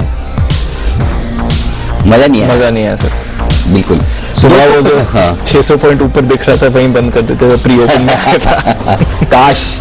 ओके, फिलहाल 903 अंक नीचे बंद हुआ है। बैंक निफ्टी 275 अंक नीचे बंद हुआ है। निफ्टी 943 अंक नीचे बंद हुआ है। सेंसेक्स थोड़ी देर में फाइनल लेवल्स आपके सामने आने की तैयारी में। तब तक आइए एक बार जल्दी से शाम के आयोजन आपको बता दिए जाए। और शाम के आयोजन, अच्छा एक मिनट जरा हमारे सारे एक्सपर्ट्स को बताइए फेसबुक पे कौन कौन है हमारे पास। फेसबुक बंसल जी तो है, मुझे पता है। जय ठक्कर की मैंने फोटो अभी 2-3 दिन पहले कहा, स्टेच्यू ऑफ यूनिटी कब घूम के आते हैं भाई साहब आप? अब मैंने देखी थी फोटो। जय जी अनिल जी, वीकेंड पर ही गया था अनिल जी, और बहुत ही बढ़िया जगह Anil ji, and must visit है। यस बिल्कुल। और पालिया साहब के तो मैंने बहुत फेसबुक पे गाने सुने हुए, वो गाने रिकॉर्ड करके भी किशोर कुमार के डालते रहते हैं। आशु सर का और कुणाल जी का और किरण जी का मुझे पता नहीं, फेसबुक पे है नहीं। आप तीनों हैं क्या? कौन कौन है आप तीनों में से? अनिल जी मैं हूँ। अच्छा आप है, अच्छा कुणाल जी भी है। किरण जी आप नहीं है फेसबुक पर? आप नहीं है? अच्छा एक्टिव नहीं है मतलब फेसबुक पे, वहां पे भी आप बीच में म्यूट कर लेते होंगे। अनिल जी जी आशु जी, अगर अगर एक्टिव की डेफिनेशन खाना उठना सोना बैठना है तो एक्टिव नहीं है, बट मीनिंगफुली एक्टिव है। मतलब फेसबुक में कोई मीनिंगफुल काम नहीं होता, देखो आप ऐसे मस्ती मस्ती के लिए पोस्ट डालने वाला काम है। तो अब आप सब लोग जो फेसबुक पर है, तो आपके लिए ये बड़े काम की चीज है जो मैं आप बताने जा रहा हूं। अगर आपने फेसबुक पर अपनी डिटेल्स के साथ ईमेल आईडी या फोन नंबर दोनों डाल रखे हैं, दोनों में से एक भी डाल रखा है, चाहे फोन नंबर डाल रखा हो चाहे ईमेल आईडी डाल रखा हो, तो आपके लिए खतरे की घंटी बज चुकी है। क्योंकि 53 करोड़ 53 करोड़ हमारी आबादी का आधे समझ लीजिए ब्रॉडली जी, एक के तो मान लीजिए 53 करोड़ फेसबुक यूजर्स के फोन नंबर से भरा डेटाबेस चोरी हो गया है। वाह, चोरी मतलब हैक कर लिया किसने, और ये हैकर्स टेलीग्राम बोट के जरिए ये डेटाबेस बाजार में बेच रहे हैं। एक आदमी के डेटाबेस को कितना मिल रहा होगा पैसा, सोच सकते हो आप? कितना? 1400 रुपए एक आदमी का। हाँ, अगर समझो कोई 1400 रुपए में आपका डेटा कोई खरीद रहा है तो क्या उससे ज्यादा कमाने की सोच रहा होगा तभी खरीदेगा जी सर। तो सोचो जो हैकर जिसको बेच रहे हैं और जो 1400 में खरीद रहा है उसका इरादा क्या होगा जी, जरा सोचो, आपको डर लगेगा। तो ये डेटा जो बेचे जा रहे हैं इसका इस्तेमाल फिशिंग और फ्रॉड के लिए हो सकता है। शॉपिंग वॉपिंग के नाम पे आपके अकाउंट में से कुछ पैसे वैसे निकल सकते हैं। फेक प्रोफाइलिंग बनाकर आपके दोस्तों रिश्तेदारों से पैसे मांग सकते हैं। आपके पर्सनल चैट अगर कुछ ऐसी है तो मैं नहीं कह रहा, अगर आपकी है नहीं आप जानो, अगर कुछ ऐसी वैसे है तो उस पर ब्लैकमेलिंग भी हो सकती है, बता के भाई देखो आपका ये सब मिला है, तो वो भी हो सकता है, उसकी भी मतलब कुछ होने में कुछ भी हो सकता है। तो ऐसे में आपको सावधानियां रखनी है, और सावधानियां क्या रखनी है यही आज शाम को 6 बजे के शो में हम बताएंगे जी सर, कि अगर आपको अपना डेटा पहले सेव कैसे रखना है, आपको किस तरह से अगर कुछ हो गया तो उसमें क्या कुछ आपको आगे करना है। अमित दुबे साहब होंगे जाने माने सोशल मीडिया एक्सपर्ट है, जो वो तो पहले वो बचाव के तरीके बताएंगे, और किसी का काम हो ही गया तो फिर विराग गुप्ता साहब हैं जो साइबर लॉ एक्सपर्ट हैं, वो बताएंगे कि भाई ये सब क्या कुछ है, इससे निकलना कैसे है। शाम 6 बजे का शो, फेसबुक का झांसा डिजिटल डाका, ये टंग ट्विस्टर नाम है, मैं एक ही बात सही बोल गया, अब दूसरी बात है ये वापस ट्राई नहीं करूंगा। तो ये वाला नीचे जो है ना लिखा है डिजिटल डाका, इसमें फोकस करिए। ये वाला शो शाम को 6 बजे जरूर देखिएगा। आपकी खबर आपका फायदा, अगर आपको भी अपने कोई सुझाव रखने हैं, कोई बात रखनी है तो हैशटैग आपकी खबर आपका फायदा का इस्तेमाल करके आप कर सकते हैं। साथ ही रिटायरमेंट प्लानिंग, और मैं आपको बजट की भी एक बार आपको बताऊंगा कि बजट में क्या कुछ विशेष आयोजन होने जा रहा है आपके लिए बिजनेस पर। उससे पहले एक बार 8:30 बजे का मनी गुरु का शो मैं आपके सामने रख दूं। रिटायरमेंट के लिए जितना जल्दी आप निवेश शुरू करें उतना बेहतर है, लेकिन निवेश का करना है इक्विटी, डेट, ट्रेडिशनल इन्वेस्टमेंट यानी कि गोल्ड, प्रॉपर्टी। आज मनी गुरु में हम इन्हीं चीजों को टच करेंगे। एसबीआई रिटायरमेंट बेनिफिट फंड, ये एक इंटरेस्टिंग फंड है, इसके बारे में बताएंगे। आपको रिटायरमेंट सॉल्यूशन ओरिएंटेड फंड में निवेश करना चाहिए या नहीं, इसके जवाब मिलेंगे। एसबीआई के chief business officer DP Singh साहब होंगे, और साथ ही सर्टिफाइड फाइनेंशियल प्लानर पूनम भूमता होंगी हमारे साथ में रात 8:30 बजे ये। और बाकी बजट का विशेष आयोजन, और इस बजट के विशेष आयोजन में 2 खास बातें होने वाली। इस बार बजट पर आप जी बिजनेस पर देखेंगे बीएससी जी, बजट स्टॉक एक्सचेंज, यानी कि आपके सारे चहेते एक्सपर्ट, इधर बजट चलेगा, इधर स्टॉक एक्सचेंज से रिलेटेड पूरा एक्शन चलेगा। तो कुणाल जी, राकेश जी, किरण जी, आशु सर, बाकी हमारे सारे एक्सपर्ट, सेठी साहब, जैन साहब, फिर जय सर, विश्वेश जी आ जाएंगे, विश्वेश जी भी आ जाएंगे, बजट के दिन आ जाते हैं टाइम से। सुमित जी, सिद्धार्थ जी, सचिन जी, ये सारे लोग होंगे जो आपके लिए बजट स्टॉक एक्सचेंज लगाएंगे सिर्फ और सिर्फ जी बिजनेस पर, लाइव एंड ऑनलाइन। लेकिन इसके साथ ही क्योंकि इस बार हमारी थीम है ग्रोथ की वैक्सीन, तो हमारी बजट की डॉक्टर, इकोनॉमी की डॉक्टर, वित्त मंत्री निर्मला सीतारमण जी आपके लिए वैक्सीन तैयार करी। तो बजट रिसर्च लैब में भी हमने एक रिसर्च लैब बनाई है, जिसमें बजट रिसर्च लैब में आपके साथ जाने माने एक्सपर्ट होंगे। रामदेव अग्रवाल साहब, सुनील सिंघानिया जी, मधु केला साहब, और साथ ही विजय मंत्री जी, मनीष गुनवानी साहब, रिलायंस म्यूचुअल फंड जो पहले होता था नाम अभी हो गया है, ओसवाल साहब, बग्गा जी, अरुण गिरी जी, वरिंदर बंसल, ये सारे एक्सपर्ट्स होंगे। साथ ही वीके शर्मा साहब, निरंजन जी, विक्रम कोटक साहब, पूरा लंबा चौड़ा बड़ा पूरा पैनल है जो बजट रिसर्च लैब आपको बजट की बारीकियों को समझाएगा और बताएगा। तो नजर रखिएगा पूरे दिन सिर्फ और सिर्फ जी बिजनेस पर।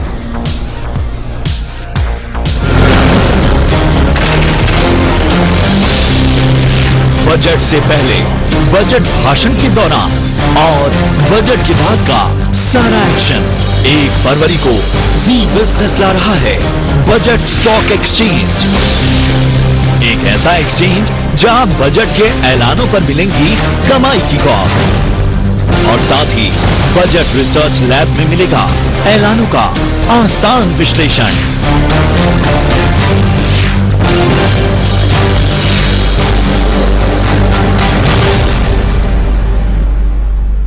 बिल्कुल तैयारी कर लीजिए बजट के दिन की पूरी जी बिजनेस के साथ, और पिछले 3 बजट का लीडर आपके लिए फिर से इस बार पूरी तैयारी के साथ है तैयार।